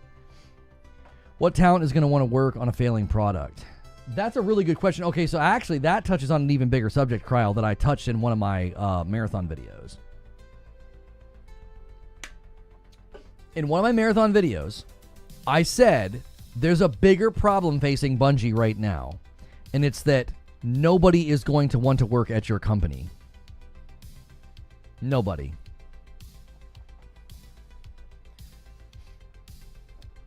Like, nobody's going to want to work at your company. It sounds like a terrible place to work. It sounds toxic. It sounds awful. We're hearing about all the terrible things that went on there. You know, we're hearing from people, about the company in general. And it just, none of it sounds good. None of it sounds good. It all sounds bad. So that's a pretty significant challenge right now. Like, how are you going to get people to come and work at the company after everything they've heard? To some, a paycheck is a paycheck. Okay, great point, T-Funk. Is that who you want working on the project? You know what I'm saying? Like, you're not going to be getting the cream of the crop. You're going to get people who are like, well, I hear it's terrible over there, but I mean, a paycheck is a paycheck. You know what I mean? Is Bungie still that bad today? ABK had issues but still recovered? Yeah. What do you mean? There was recently reports about how the morale at the company's terrible. I've spoken to former employees that said the retaliation and the toxicity is still well in place at the company. You know, I have heard it comes from the top. I've heard that it comes from Pete Parsons himself. I think the company from the bottom to the top it's filled with bad leadership and toxic people. I believe that. And I think if you're trying to get people to come work at a company right now, I think you're going to have a really hard time doing that. I really do. You're going to have a lot of people saying, I'm not going working on that. I don't want that on my resume. You know? Like, who wants that game on their resume? You want to go and work at a company that's being described as being pretty toxic, you know, and you're then going to have a game on your resume that, like, it looks like for all intents and purposes is going to be a fail. I was thinking about the same thing the other day. How is Sony going to get people to work at Bungie? How is Sony going to get companies to sign on for projects with Bungie and their track record? Well, I talked about that in the video about this. You got to go in and gut the leadership and give people the option to leave and say, listen, if you guys want to go work at one of our other studios, we'll do interviews, right? Assess the talent, let people go work at other studios, and then you ask amongst your studios out there, does anybody want to come and work on Destiny 3? You might have people at Bend that were gung-ho about doing a live service game. You might have people at Guerrilla that are like, I'd love to work on a shooter again. I've said that for a while. Maloon says, Herman, we're using the capabilities that we built in analytics and user testing to understand how users are engaging with Marathon, and some of that feedback, frankly, has been varied. You're trying to read between the lines there, Maloon. That's what he said. I'm 200% sarcastic when I say this, but Bungie is so vocal about being on a moral high ground about everything, they could do no wrong. Oh, yeah. Their self-righteous attitude and their hubris, it bled out into the streamer world and the creators. Some of the biggest and most vocal people that spoke out about me, you know, one of them was recently, you know, caught cheating in that chess tournament. It's like that level of righteousness, that level of like savior complex and like I can do no wrong, that 100% trickled out from Bungie. There was such a huge impact from their posture and how they did charity events, and then there was the conference, you know, there was the Guardian Con and all that. Now it's GCX, and the stuff they did with St. Jude. Believe me, I was at the events. I was there. The hubris and the self-righteousness and the high and mighty attitude, it 100% is something baked into the DNA of Destiny, and I'm sorry, not of Destiny, of Bungie, and it permeated out into the content creators. That's why they think so highly of themselves. That's where it comes from. Anybody that was close to that was what they felt. I remember being there. I remember the speeches and the things that were said and the posture of people. And I remember the way that they would treat streamers, and I remember the way that they would blacklist people. And I remember the way that they would like try and hurt people's ability to be successful. And it's like that all came from Bungie. They have been like this for a long time. I was around it in like from 2017 to 2019. I was around it regularly. And I was like, I looked the other way. I looked the other way. I ignored my conscience, and I wanted to be close. I want to be close to the glory, and I want to be close to the victory and the success. And I should have either spoke up or distanced myself, and I didn't. You had time to catch speeches while also blocking doorways? You must get up early in the morning. That's right. Very busy. Transcripts just don't communicate the tone. The video is more insightful. It is sus, not even a week later. It's definitely delayed. If Herman didn't know, Bungie can't be integrated yet confirmed. I think that Bungie is gone now, says Paul. They got political, and that was that. Eyes no longer on the games. I mean, when you have community managers saying there's not a muzzle big enough, to stop them from speaking on issues, it's like that's just hubris. That micro fame went to their head. They think they can just do no wrong, and they're going to do whatever they want, and it doesn't matter if it hurts the company's public perception. It doesn't matter if it hurts the game. I really want you to think about this, okay? There are really, really contentious topics, okay, in the realm of culture and in the realm of politics. They were using their official Twitter account and their official blogs to talk about something that is very divisive, Like, I'm not going to talk about it. We're not going to get into it. But there are people that we would call, single issue voters. And when you're out here, politicking and blogging about that, what's going to happen? You're telling a large portion of your audience that you don't align with them and that they're not welcome. They made it very, very clear. And I think a lot of people got tired of it. It's like, that's not what you're supposed to be doing. You're supposed to be making a game, and you're supposed to be making a game better, and you're not doing that. You're out here stumping on social issues and political issues. I highly doubt at the time when they did that, I would doubt they even had like unanimous agreement at the company on some of those issues.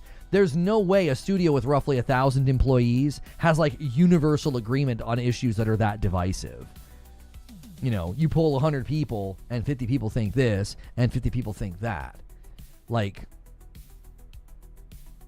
it was immensely stupid, I think, the way they handled some of that.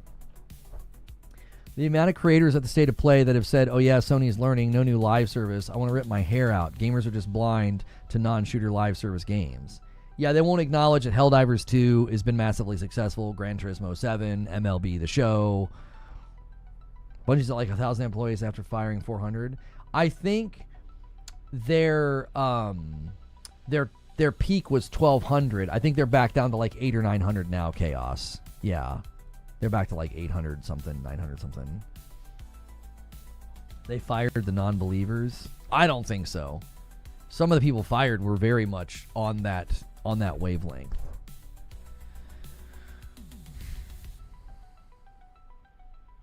I'm okay with companies taking political positions. I'm also comfortable with consumers reacting to those views. It's a choice that has consequences. My personal opinion is that it's reckless and it puts the company and the employees at risk. Like, tell that to the people that didn't write the blog posts or do the tweets when they get laid off, and the company lost a lot of revenue and lost a lot of interest and lost a lot of players because you're out here blogging about political stuff. I mean, I just tell that to the people who lose their jobs that are like, well, yeah, I'm really glad we took a stand on that, and the repercussions are that the company made less money, and a lot of people felt like they couldn't really vibe with the game and the community or the company anymore, and I just think it's incredibly risky.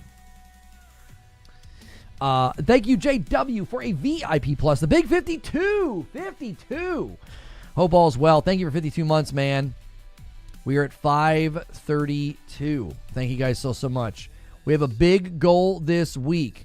Every stretch along the way, you're unlocking a song for Friday night. But if you hit 1,000, I'm doing an entire album on Friday night. If you guys aren't up to speed, I've been writing lyrics about everything I've kind of gone through. It's been very fun. I use AI to make the music. People have really enjoyed that on Friday night. So, T-Funk says, let me just yank it and vibe in peace. Yeah, I mean, I consider it a low-level breach of contract. I just do. I consider it a low-level breach of contract. It's like when I follow you to get blogs about your game because I want to know what's going on in your game, and you start blogging about stuff that I don't want to hear about, I don't want to have to debate about, that feels like low-level breach of contract. It's like, I that's not what I came to you for. I bought your game. I like your game. I follow you on Twitter to hear about your game. It would be like if all of a sudden you guys are here supporting me, you like what I do, and I was like, all right, everybody, it's time to talk about Jesus. Like, you'd be like, what is happening? You know what I'm saying? You'd be like, what are you doing? That's like a breach of contract. What's the best bang for your buck? Steam, ROG, or Legion? I'm not interested in any of those, so I couldn't tell you. You'd have to make the decision based on what you're looking for as a consumer. I would break out the big black book of Jesus jokes. I'm apolitical. I just don't care anymore. It's just bizarre. Well, I mean, and again, it's okay to care about those things. It's okay to have opinions and passionate views of those things. When I come to you for your video game and follow you on Twitter to hear about your video game, you know, especially considering it's a teen-rated game, you know, if you're letting your teen follow Bungie and they're suddenly blogging about something, you're like, whoa, like, what's going on here? You know, reach 1,000 members and Lono talks about religion. No, we want people to hit the goal. We don't want to dissuade people from hitting the goal. Thank you so much, Dan, for 46 months. Keep on keeping on. Thank you, Dan.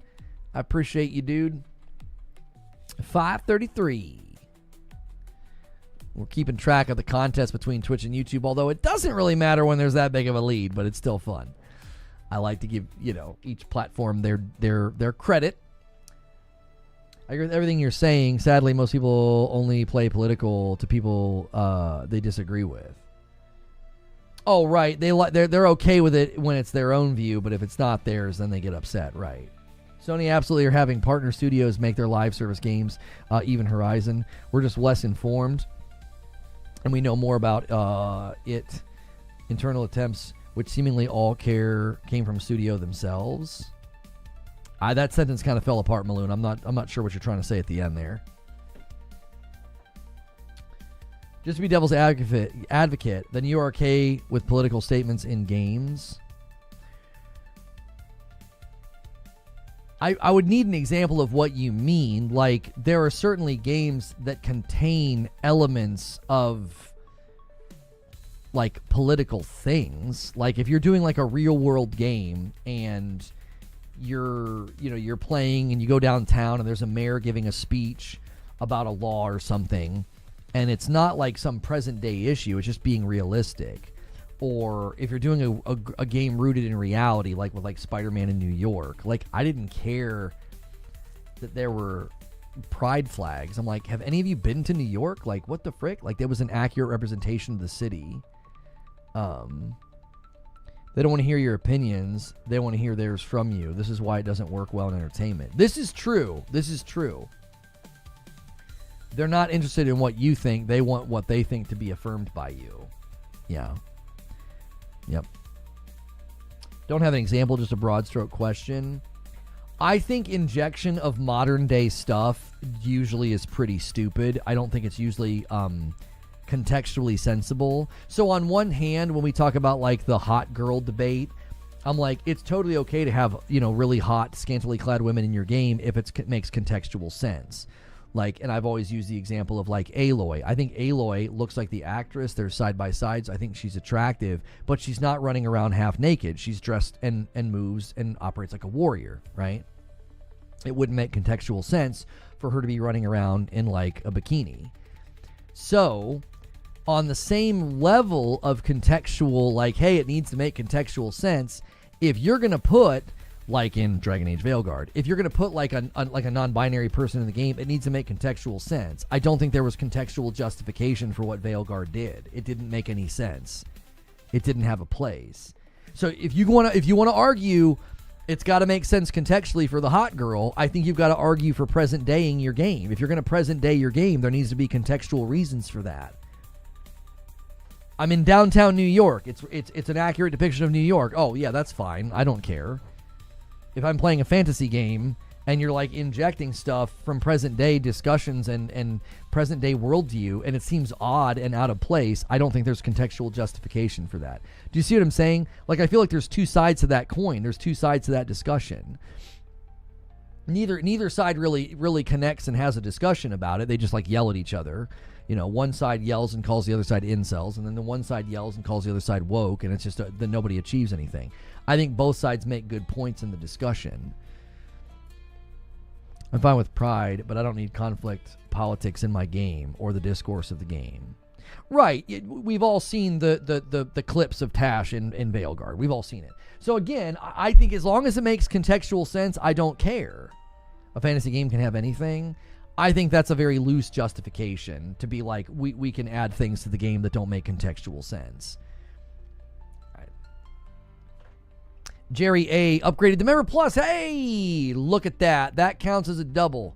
Man, if I could get 100 people to do that, that's as good as Gifted's right there, man. If you guys have never upgraded your membership on YouTube, upgrade to Member Plus. Get out of the gifted pool. It is super, super helpful. If you read in-game lore with Death Stranding 1, you'll find political views. Hilly says, the posture I don't like with Bungie is the opinion they present is done so in a way that it's absolute truth. Any differing opinion is shown no mercy. It's attacked with no room for understanding or compassion. It's not progressive or woke. If you can't discuss any given topic or place understanding. And a single gift that comes in from Jerry, he doesn't just get out of the gifted pool. He upgrades and pays it forward, man. Dude, that's the way to do it. Thank you so much for doing that, Jerry. Paying it forward. I love that, dude. I love that. We got to foster that culture here, man. There's like 2,000 to 3,000 people every month that get a gifted. Man, we need a percentage of you to catch that vision. Because a lot of you can't, and that's why. A lot of you cannot afford the membership. That is why we need folks to do that. I don't really have a problem with political views appearing in games. Last of Us Part 2 doesn't become woke suddenly because it has a trans character in it. Well, yeah, and a lot of people don't even know who the trans character is because they thought it was Abby. A lot of people thought it was Abby. Kojima is very political. For sure. And back to what Hilly's saying about Bungie. I do think that's part of why they got involved to the degree with what happened with me. Once they determine that you're worthy of destruction, then they have the moral high ground and they can do no wrong. So whatever they do to you is totally fine. Everything's justified. Like, Deej, of all people, at the time, justified Scorched Earth. I mean, like everybody's day comes. I mean, and he'll have his. I mean, because honestly, for somebody as horrible as him to say that,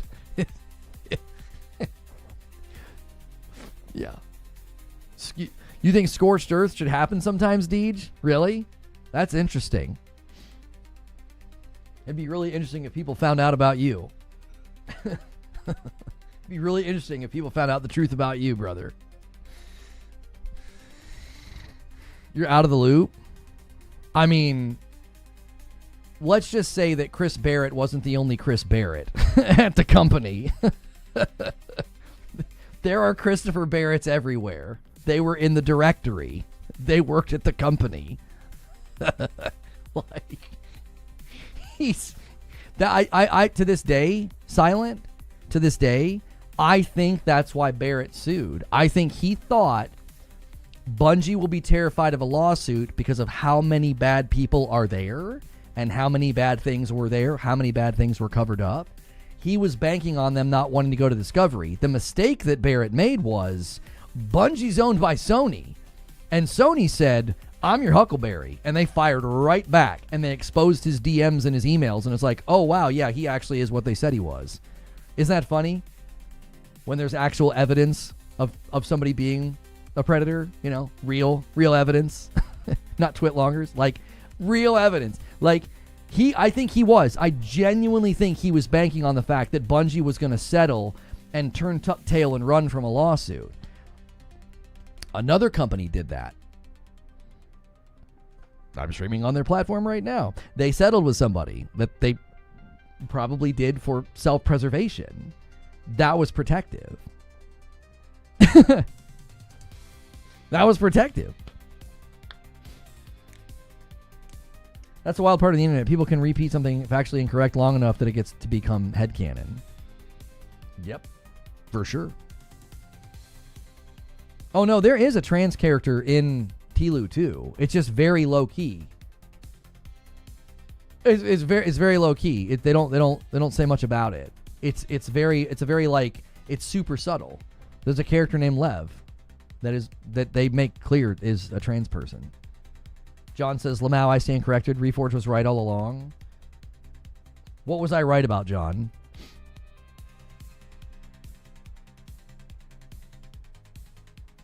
Sony said, oh, you want the smoke. That's what I'm saying. Sony don't play that game. They're like, oh, yeah, you want the smoke? Okay, fine. We'll just drag you out into the light.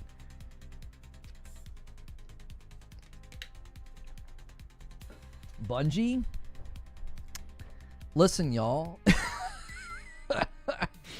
I have said for 5 years that the truth is undefeated. It will always come.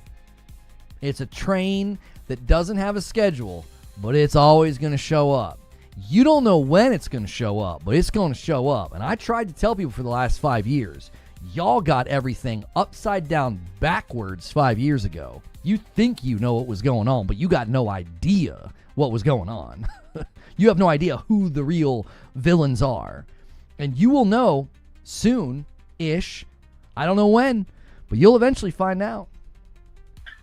We found out about Bungie, didn't we? And I always said, you guys should not trust them. You shouldn't trust them. Their involvement was, a lot of people's involvement was, boy, oh boy, oh boy. Kentuckians coming out. I've lived here for too long, Kirk. I've lived here for too long. I'm just saying, you give it enough time, there's more that will come out. You have seen the tip of the iceberg. You have seen the tip of the dadgum iceberg. You ain't seen nothing yet. Why do you think I'm back on this? Anyway. Why do you think I'm back on Purple Boys? Somebody disconnected from all that crap looked into it. There's your explanation. It's just like we've always said, right? People disconnected from that community. People disconnected from that community. People disconnected from Destiny. Anytime they looked into what happened with me, they believed me. Because they didn't have the bias. They hadn't been like indoctrinated with the Bungie hubris. They weren't close to it. They were able to kind of like zoom out and get away from the fog of it all. And they're like, what the frick did they do to this guy? Like, okay, well. Yeah. You ain't seen nothing yet. I'm telling you, Lono's mic has a southern twang filter. It hides his Kentuckian. I can turn it off right now. Listen, man, I've been trying to tell y'all for a long, long time, man. The truth will come. It'll come a-running. The truth is always. Anyway.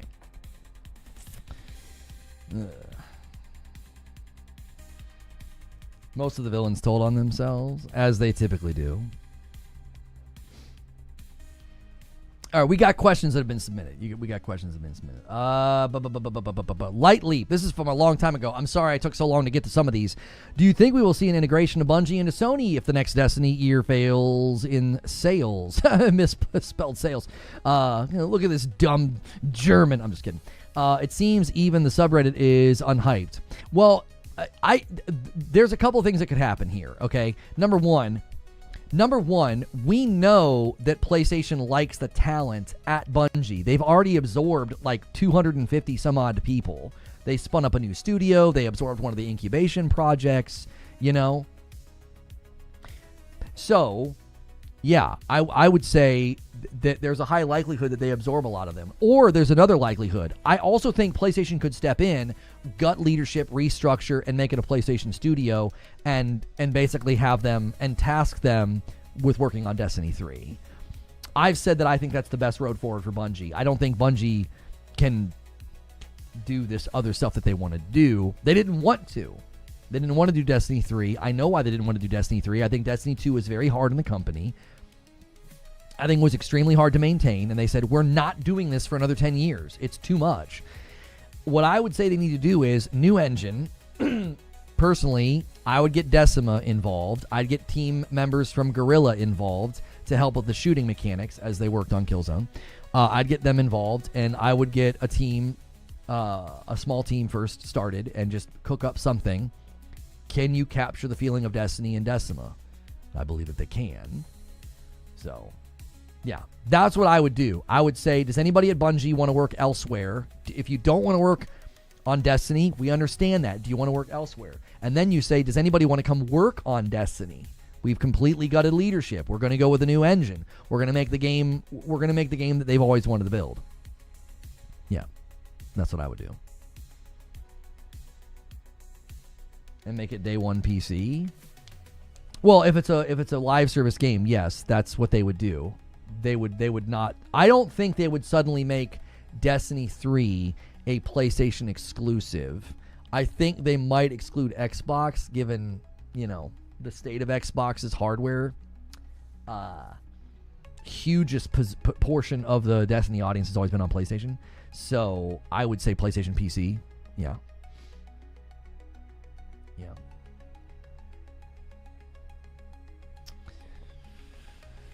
Anyway, Citizen JV says, if and when do you think Starfield will get announced for the PS5? Possible 2.0 moment. I'll be honest with you. I think it might have been canceled. There's a few people that worked on the gun mechanics for Destiny that now work at Guerrilla. Really? Well, there you go. Again, just because you didn't pay attention to the story doesn't make you right. Lev was supposed to be married to a village elder, and she didn't want to be. She wanted to be a fighter. Corey, that's not. Listen, they refer to Lev as someone who has changed from a she to a he. What do you mean? Or the other way? Which way is it? I can't even remember now. They refer to them opposite of what they were. Like that, they make it clear that they are. It's not in your face. Is it she to he? Yeah, exactly. They refer to Lev as a he.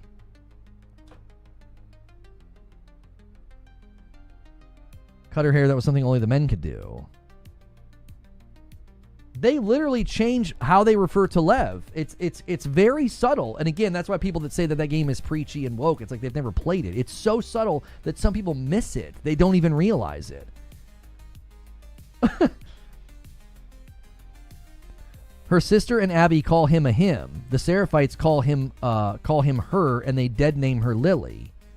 Yeah, like it's totally a part. It's totally a part of the game that they're referring to Lev as a he, and then the Seraphites don't. I remember this now because I remember being like, oh yeah, that was really subtle. Cut her hair and dress like a boy to sneak out of the village and to hide. Okay, I'm just going to scroll back up, and we're just going to define irony here. Corey says, just because you didn't pay attention to the story doesn't make you right. The irony here is you apparently didn't pay attention to the story, Corey.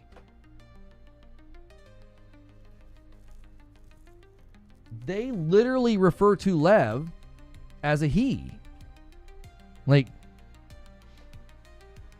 it's part of the story. It's part of the outcast status. It's not just you cut your hair bad. It's more. It's so much deeper than that. That's no story, Corey. Green Ninja, is Halo Master Chief Collection on the way to the PS5, or will be a Halo Combat Evolved remaster? Why can't both be true? They only would need Halo 2 Anniversary, make Halo 3 Anniversary. Reach would be nice. So the thing about that, Green Ninja, is I don't think it's not necessarily that both can't be true. It's that the most recent leak indicated that it was a new Halo that's coming. It's not Master Chief Collection, and it's not Infinite. It's not an existing game.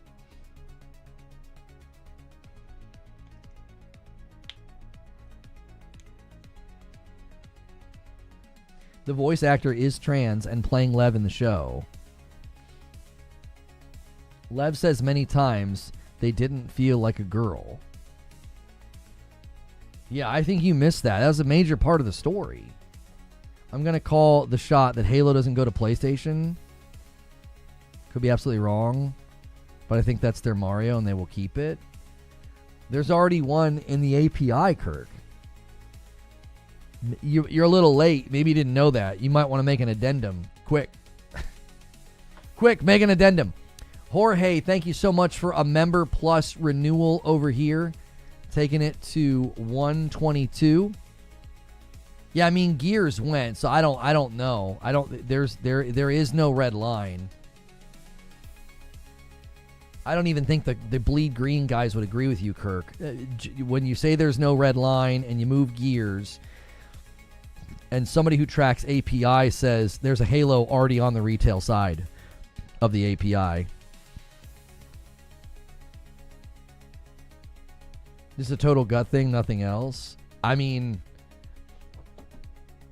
you might just have to go to the bathroom. Maybe you're constipated. I think your gut's betraying you right now. You think the Starfield port straight up canceled? Yeah, I feel like Starfield's done. Yeah. I feel like Starfield's done. I feel like it is in their minds. I feel like they probably did internal assessments after that DLC. And I think they have shelved it.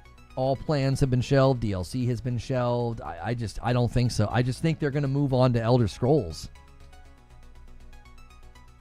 You know what I mean? This to me, some of what Kirk just said, this is just my gut on it. It's like okay, it's one or the other. It's either completely done or they've been working on some crazy big update. You know what I mean? Like it's either done, cooked, bye-bye, or they've gone really deep into doing this code altering update that we heard about a while ago. Yeah, they'll call it Starfield Phantom Liberty. Yeah. Yeah.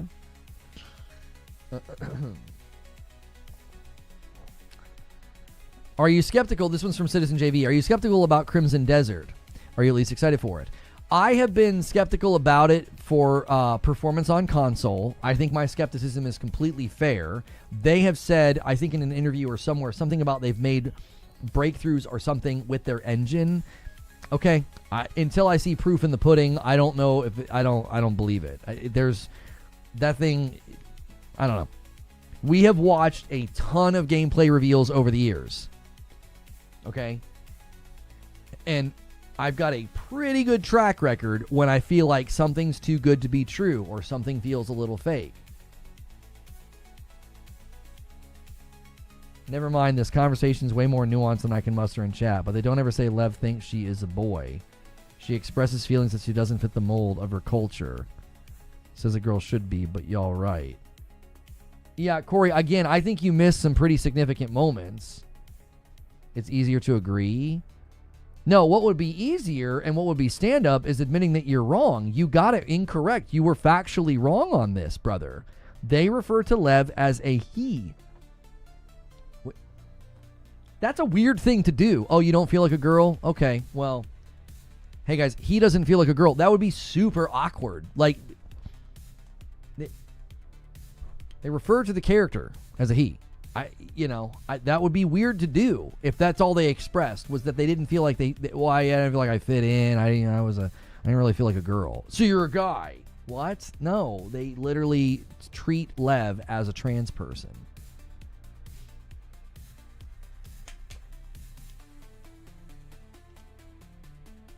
They call Lev a he the entire time. The only people who don't are the Seraphites. Right.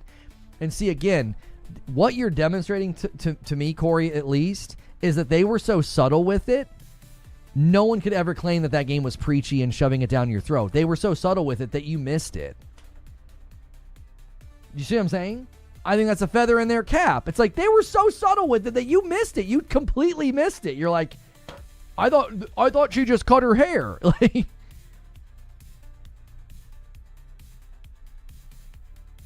I don't think so, Kirk. I don't think that's what he's arguing. That's not what Corey's arguing, no. Perfect Image says, since PlayStation physical copies of sales is 50% by looking at the metrics, would that mean that they still continue PS6 physical copies? Probably, yeah. There are portions of the world that still heavily buy physical. Yes.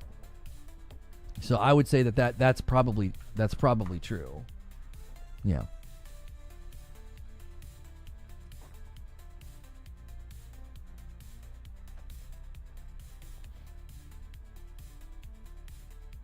There's a whole backstory that's not being taken into account. The irony of you saying that is the backstory makes it clear. It makes it clearer that Lev is trans.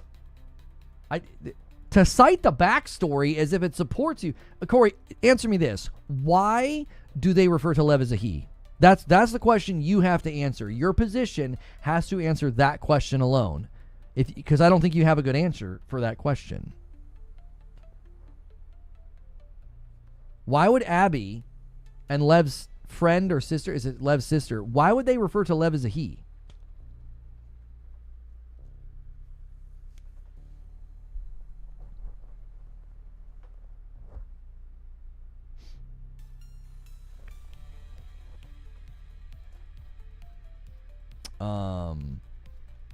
John says, Bosnian here to digital storefronts on consoles here. I don't understand the second part there, John. What are you saying? You're Bosnian. Is it... do you guys prefer physical? Is it because of... Is there... I'm not sure what you're saying. Oh, no digital storefronts here.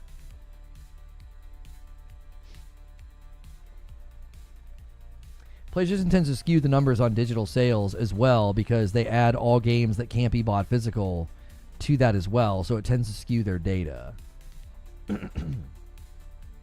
Lev's sister calls Lev he. Abby calls Lev he. The Seraphites call Lev she. That's what I'm saying. Like, you've got to answer that question, Corey. Why do they do that? That doesn't make sense. Let's just imagine that you're correct. Let's just do a thought experiment, and we'll say Corey's correct and we're all wrong. If you're correct and Lev isn't trans, then the script makes no sense. It doesn't make any sense. Why would Lev's own sister use the wrong gender pronoun to refer to her, to refer to him? It doesn't make any sense. It would be really weird. That would be like bad writing. It'd be like, you guys forgot what Lev was? Like, kind of like in Dragon Age Veilguard with Tash. I mean, that's bad writing. You know, they just forget. They just forget what Tash is. Green Ninja with a question here. If Sony buys WB Games, would they get an antitrust law? They already have Spider-Man. How can they have both Marvel and DC? There's no antitrust there at all. That's not how that works. I don't even know if that accurately represents ownership. How can they have both Marvel and DC? Disney owns Marvel, so no. That's all licensed out. So Marvel characters are licensed out. So like Blade being licensed out to like Arcane Leon. So no, there's no antitrust there at all. And Sony doesn't own Marvel. Sony doesn't own all the Marvel characters. Marvel just likes working with Insomniac as far as we can tell because it's Spider-Man and then Wolverine and then X-Men. So, yeah. As an antitrust attorney, that gave me cancer. Sorry, Zubair. They refer to Lev as a he because Lev is being hunted by her tribe. As they move around, the Seraphites are looking for a girl. They're calling her he to help conceal her identity.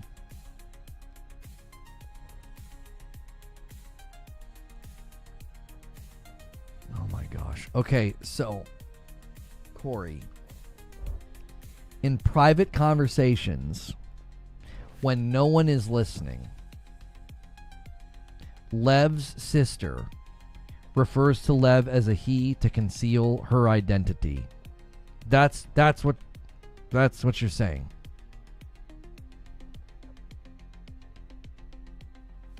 Bruh. Come on, man. It's liberating to take the L. I've been wrong on things. I'm like, oh, I was wrong, guys. Sorry, I was misinformed. Like, you just got to take the L on this one, brother. Good Lord.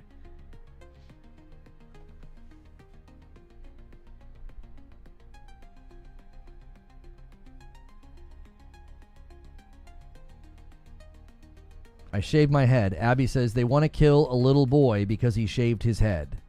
Like, that sentence doesn't make any sense. That sentence makes no sense. If Lev is not trans, why would Abby say that? To Lev. Lev doesn't correct Abby. I wasn't allowed. It's a rule. I broke it. So why'd you do it? I don't know. It's pretty punk rock of you. Like, that conversation doesn't make any sense.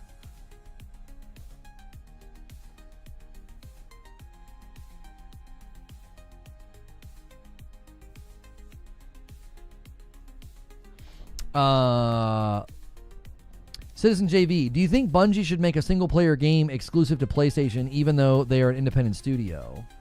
I mean, I don't have an opinion on what they should do. PlayStation probably has an opinion. If they turn them into a PlayStation studio, it wouldn't surprise me if they have them cook up something just for PlayStation. Maybe. I don't know.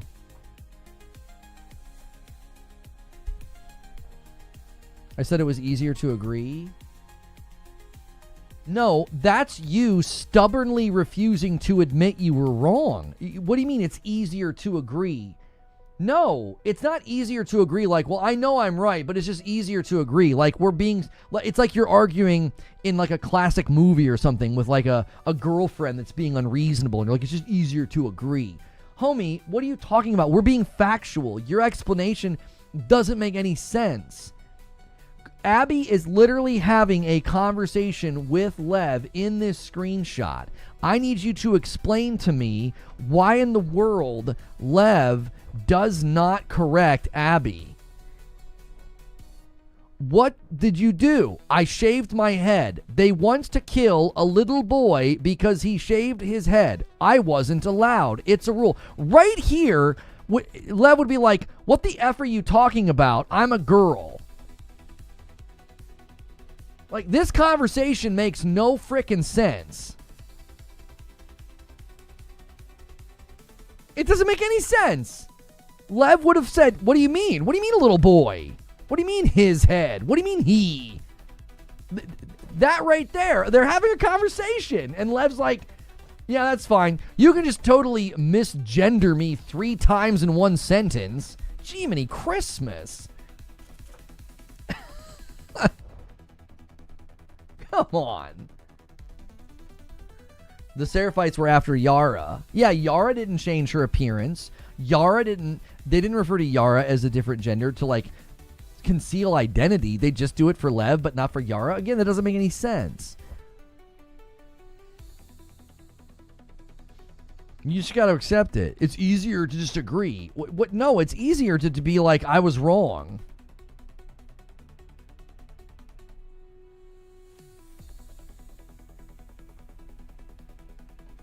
She killed an elder. They literally explained that she cut her hair and she dressed like a boy to escape the village. All right, the question queue has been emptied. Oh, my lands.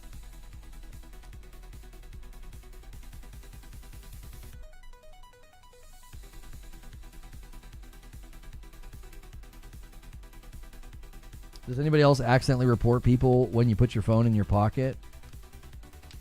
No, just you. Saint out here getting people banned left and right. People are getting banned for hate speech. They're like, I never typed a mean thing in my life.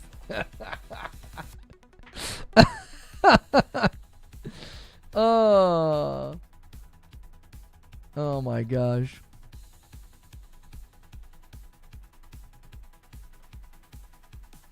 Yeah, the script doesn't even support what Corey's saying.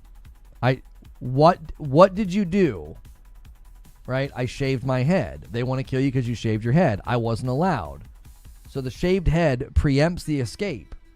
The shaved head is what provokes them wanting to kill Lev. The shaved head was not to escape.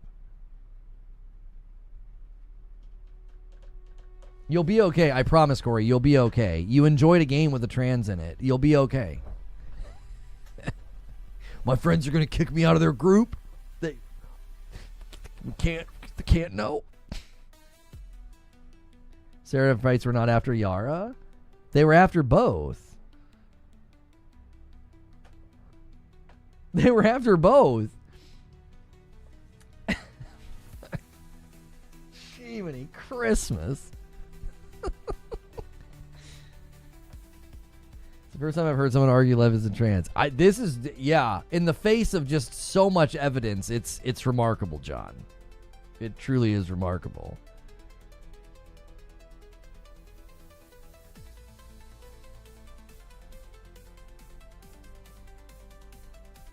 You can explain it by Lev not wanting Abby to know the truth because Abby is still unknown to Lev. Also, it'd be safer to travel around as a boy than a girl.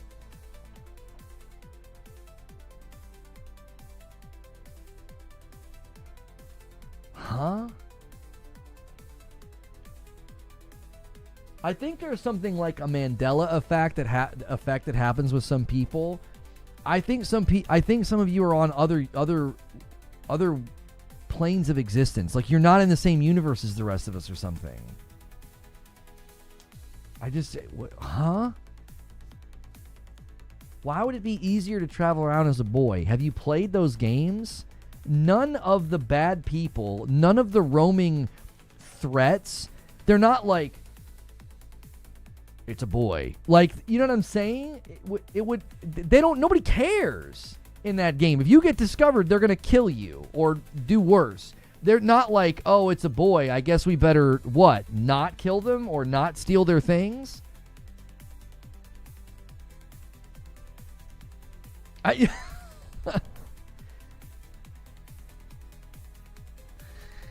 Trill with a VIP. 36 months, 3 years. Sorry, Corey, but you got to hold this L real quick. Just embrace it. It'll be okay. Thank you so much. Getting us to 538 on a Wednesday. On a Wednesday, man. The support's just been incredible this week, boys. Thanks so much.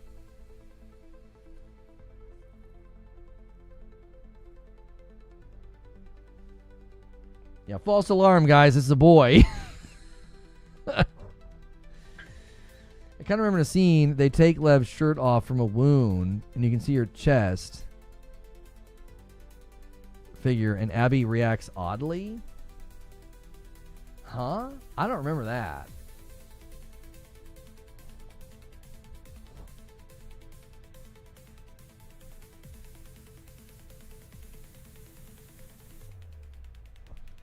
Yeah, what do we have here? Lev, why is he doing this? So his own sister refers to him as a he. This makes no sense. Hey, do you think that maybe he could convince your mom? Again, he. If she saw him like this, she'd strangle him with her bare hands. How much did he tell you? Not much. I heard some of your people calling him Lily. For a long time, I didn't understand why he was questioning the laws and the traditions. When he explained to me how he felt inside, I told him he had to keep it to himself. I was hoping he'd snap out of it. He seemed fine for a while, but then he shaved his head like one of the men. It was suicide. So remember when Corey said, shaved head to get away? Not true at all. Is that when you ran? First, I screamed at him. I hit him. I was so stupid. I have an idea. Why don't you find something to cheer him up? Why do you think he did it now? Shaved his head, I mean. Last week, he got assigned his role in the community. He wanted to be a soldier like me, but they decided he was to be a wife to one of to the elders. It's tradition. Poor kid. Where is Santa Barbara? It's in California. Yeah. Come on, dude. Again, the conversation makes no sense. Your interpretation of the game is so woefully wrong. That entire conversation is idiotic. It makes no sense. It would be safer to be traveling as a boy in this universe than a girl, yes. Just like in a Game of Thrones, Arya dresses like a boy because it's safer for people to think that. You're doing a horrible, an egregious false equivalency. You're drawing a comparison to a medieval time setting where a girl would be more under threat. In The Last of Us, it doesn't frickin' matter what you are. They are going to kill you. None of the roaming people, the bandits, the Seraphites, nobody's like, hold up, everybody, is it a girl or a boy? If anything, they might be less likely to kill a girl because they're going to use you for something else. So your actual survival is not increased by being a boy. I shaved my head. Increase survival points by 5. Like, what the frick? That's not... Have you ever played the dadgum game? Like, have you ever played the game? There is no, if only I were a boy, I would survive easier. Like, I guess Ellie should put a hat on and hide her hair. It would have increased her survivability. Huh? Y'all got it. I'm going to let it go. But is there for any who want to notice this whole conversation before they found out Lev killed the elder and ran? We just read a dialogue that proves your claims false. So I would just give up. I mean, you're literally saying things that are factually incorrect. They're literally searching for a girl. Yeah. And they're also searching for Yara because they knew that Yara helped. Like, and then they recognize Lev right away.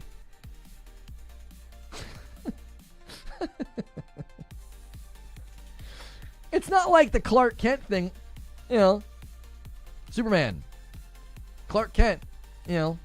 Lev shaves his head, and they're like, "Who's that?" Also, what you're saying is stupid because we just read the script. Lev shaved his head and then got in trouble. So they weren't like, well, we saw Lev with a shaved head, and now we have no idea who are you looking for again? Oh, we're looking for someone with long hair. You guys are stupid. I have to say, you're being stupid. She literally shaves her head, and from that point on is referred to as a he, and then they run. It wasn't like, killed an elder, gotta run, better shave your head to hide. You're literally saying things that aren't even true. It's not true. It's so frustrating to have people say things that aren't true. It's stupid. It's like, what are we doing here? Why are we wasting our time with this?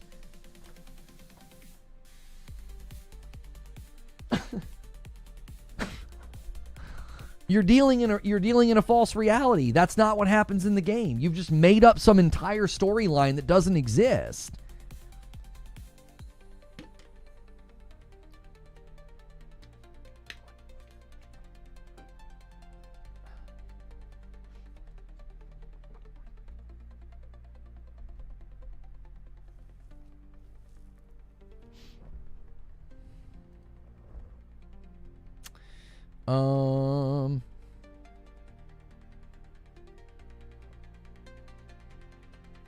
Give me 1 second. Yo, what's good, gamer boy?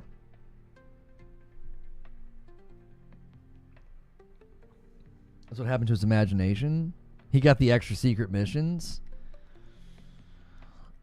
Listen, I know I'm not supposed to be as harsh, but this has been an exercise in stupidity, boys. Like, come on. You're just making up a storyline that doesn't happen so that you can claim there's not a trans person in the game. Like, gee, money, Christmas.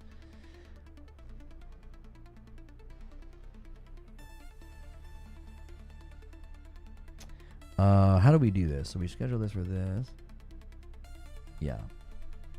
And then I come up here. And I do this.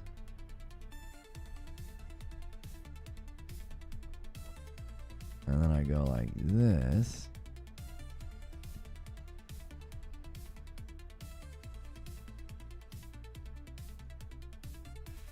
There we go.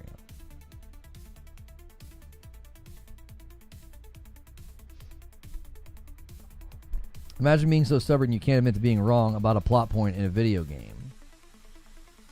And insisting on a series of events that's not even true. Like, you're just saying something that isn't true. Killed an elder, shaved head to hide is false. Oh, I see what Stone Spire's doing. Stone Spire wants to make a little quick run here at the end. He's going to bump it to 39. He's going to bump this to 540. We are going to be a 10 bomb away from the next milestone. Somebody can steal it. It'll be a great, great number to end on. And there it is. There's his other single. The man, the man himself. We are 10 away. This is your opportunity to steal Twitch or YouTube. Whoever does it, whoever hits it, gets it. That's an easy one. Or you could just do 2 5s real quick. Here we go. 125. Congrats on partner again. Thank you, Agent Steve. I appreciate it.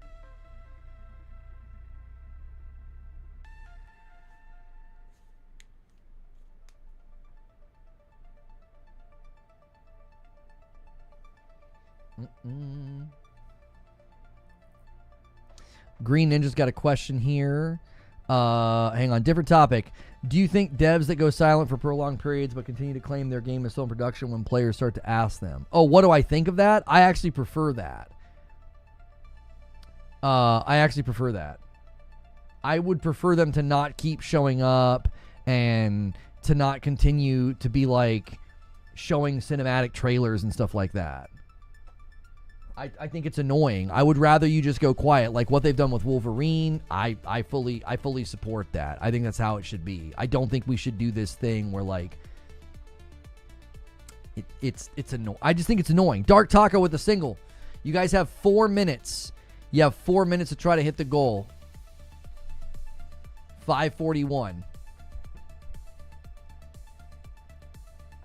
I don't feel like this is what we scrambling. You guys could scramble really quickly. I don't feel like this is what gaming has become. I don't. I feel like people get really stuck on something and it's extremely hard for them to let go whatever it is they're stuck on, whether they're like against something, in support of something, or they've concluded something. I think it's extremely hard for people to let go. I just do. And Dark Taco does another one and gets us to 542.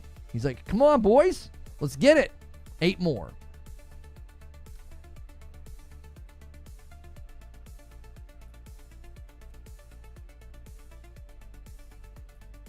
This can be avoided by not announcing your game 3 years too early.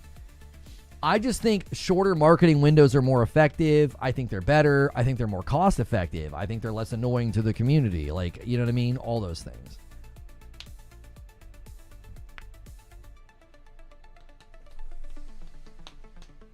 I hate how long my wish list is and how many of the games are on the list are MIA for years. I would just rather not know. Yeah, I'm that way too, Maloon.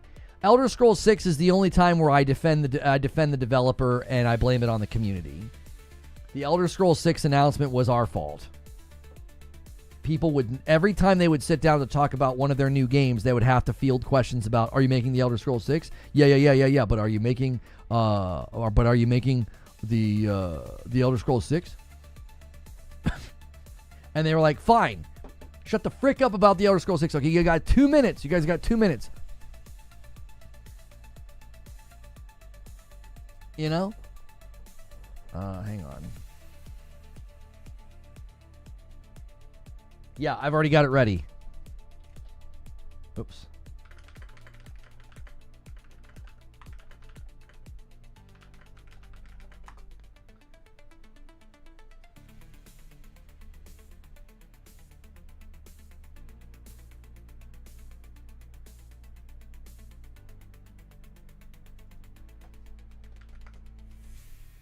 And a 5 bomb comes in from Gambit Zero. We're going to see it. We're going to see the scramble right here.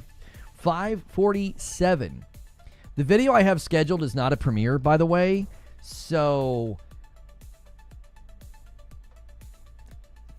we've just been experimenting lately. I've been sending you guys to it, and it's like a 4 or 5 minute video. And another one comes in from Gambit Zero. Gambit Zero is going to try and slow walk this all the way to 550 with singles. 2 more needed. Leaks also ruin games perception at times, like what Ben's studio game probably was just a conceptual level. And another one comes in from Gambit Zero, and he gets us to 549. Who's taking it? I tell you what we can do. If we get a 50 bomb, I'll give you guys the opportunity. And there's the 50, and there's the Agent of Chaos. Thank you so much. The Agent of Chaos is Matt. Thank you so much. I owe you guys some members. Here's what we'll do. It's not a premiere. There's a video live right now about the Pokemon devs building a Souls-like. Sorry, Alex, you were a little too slow. I'll just put the link in chat, and we'll extend if we get a 50. If we get a 50 bomb. If you guys nail 600 in the next couple of minutes. If not, I'm going to send you guys to the video, and we're going to go to Green Room. If we extend, I'll just spam the link in chat, and you guys can watch it while I take a restroom break. So I'll give you guys a little bit of time here. We've been summoning 50 bombs with the farty bomb emote. So see if you can't summon one of the big boys. If not, that's what we'll do. Can Came across your Blaze of Fire content earlier. Lunch partner, so I want to make you aware what we've got going on. Oh, no. 2026 puts 2025 to shame. Best year in gaming. Insane high levels announced. Puts this year to shame? How could anything put this year to shame? It might be slightly better according to your opinion, but there's nothing that could put this year to shame. This year has been incredible. It's not, we're halfway through it. We haven't even played Death Stranding 2 or Yote. We're not even done. All right, you guys are summoning. You guys are summoning. We said that in 2023 and 2024, though. Yeah, but I don't think any year has been quote-unquote shamed. I don't think anything has been quote-unquote shamed. I'm going to give you guys 5 minutes to extend. We don't really need the 50 bomb. Let's just say if we hit 600, we don't need a 50 bomb. You guys are trying to summon. You're trying to summon. If we don't summon, it's fine. If we hit 600, I'll extend. So you guys could scramble with 10 bombs and 5 bombs. If not, I'll be redirecting you to the video about the new game. It's called, what's it called? Beast of Incarnation.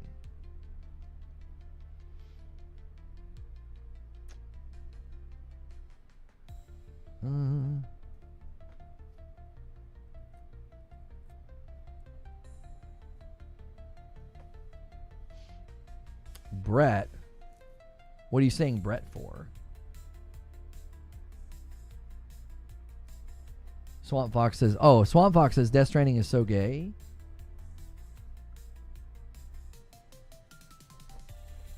Huh? You would buy Astro Kart? Astro Kart would be... There's a lot of potential there. You could have the carts based on all the different characters and stuff. It really could. It really could be amazing. It really could. All right, 3 minutes. 3 minutes. Gay is a pejorative in 2025. I know. It's like, it's not even offensive. It's just kind of funny. It's like, it's so gay. It's like, huh? It's so Pride Month.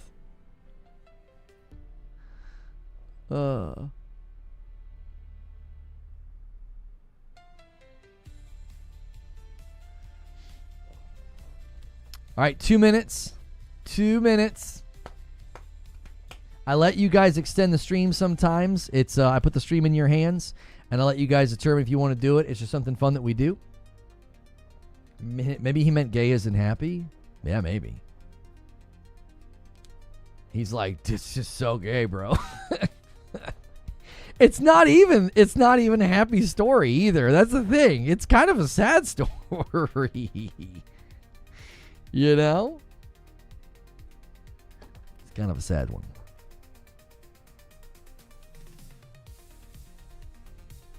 All right. You've got 60 seconds.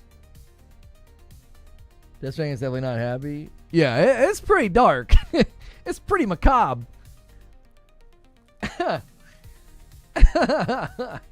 Oh, boy. Fuzzy says gay. You called? Did you need a receipt or something? No. You just keep being gay over there, Fuzzy. Okay, let's do this. Okay. I'm watching chat. I'm gonna pull the trigger. We're gonna go to this video. I'm gonna redirect you guys to the video. Twitch, you need to help out. I can't redirect you, and I don't like shutting down Twitch. Okay, but I'm gonna put a link in chat. I need you guys to click it. It's a quick video. I need you guys to bum rush this video. Okay, bum rush the video. Leave a like. Leave a comment. Unless somebody drops a 50 bomb in the next 30 seconds, that's what we're doing. We're going. Because I was saying we'll extend if we hit 600. Give us a link. Wait, I'm waiting. I'm being a man of my word. I'm giving you guys the full amount of time. Okay, so YouTube, you can click the link or get a redirection. Twitch, you're going to need to click the link. Also, before we leave, YouTube, really quickly do a scramble on the like count on this live stream. The beginning of the stream has got a really good segment that I did. It's also running it'll run on a short on the channel. Okay, here we go. Okay, we're past the limit. All right, here we go. Wait, wrong keyboard. Summon mash. Do not. We're right at the buzzer. Okay, there's the link. Okay, there's the link. Click the link, and I'll be back in just a minute on Twitch. YouTube, you're going to have to look for the Green Room announcement, okay? I can't redirect you to Green Room. Just go watch the video, and then we'll be in Green Room in a little bit.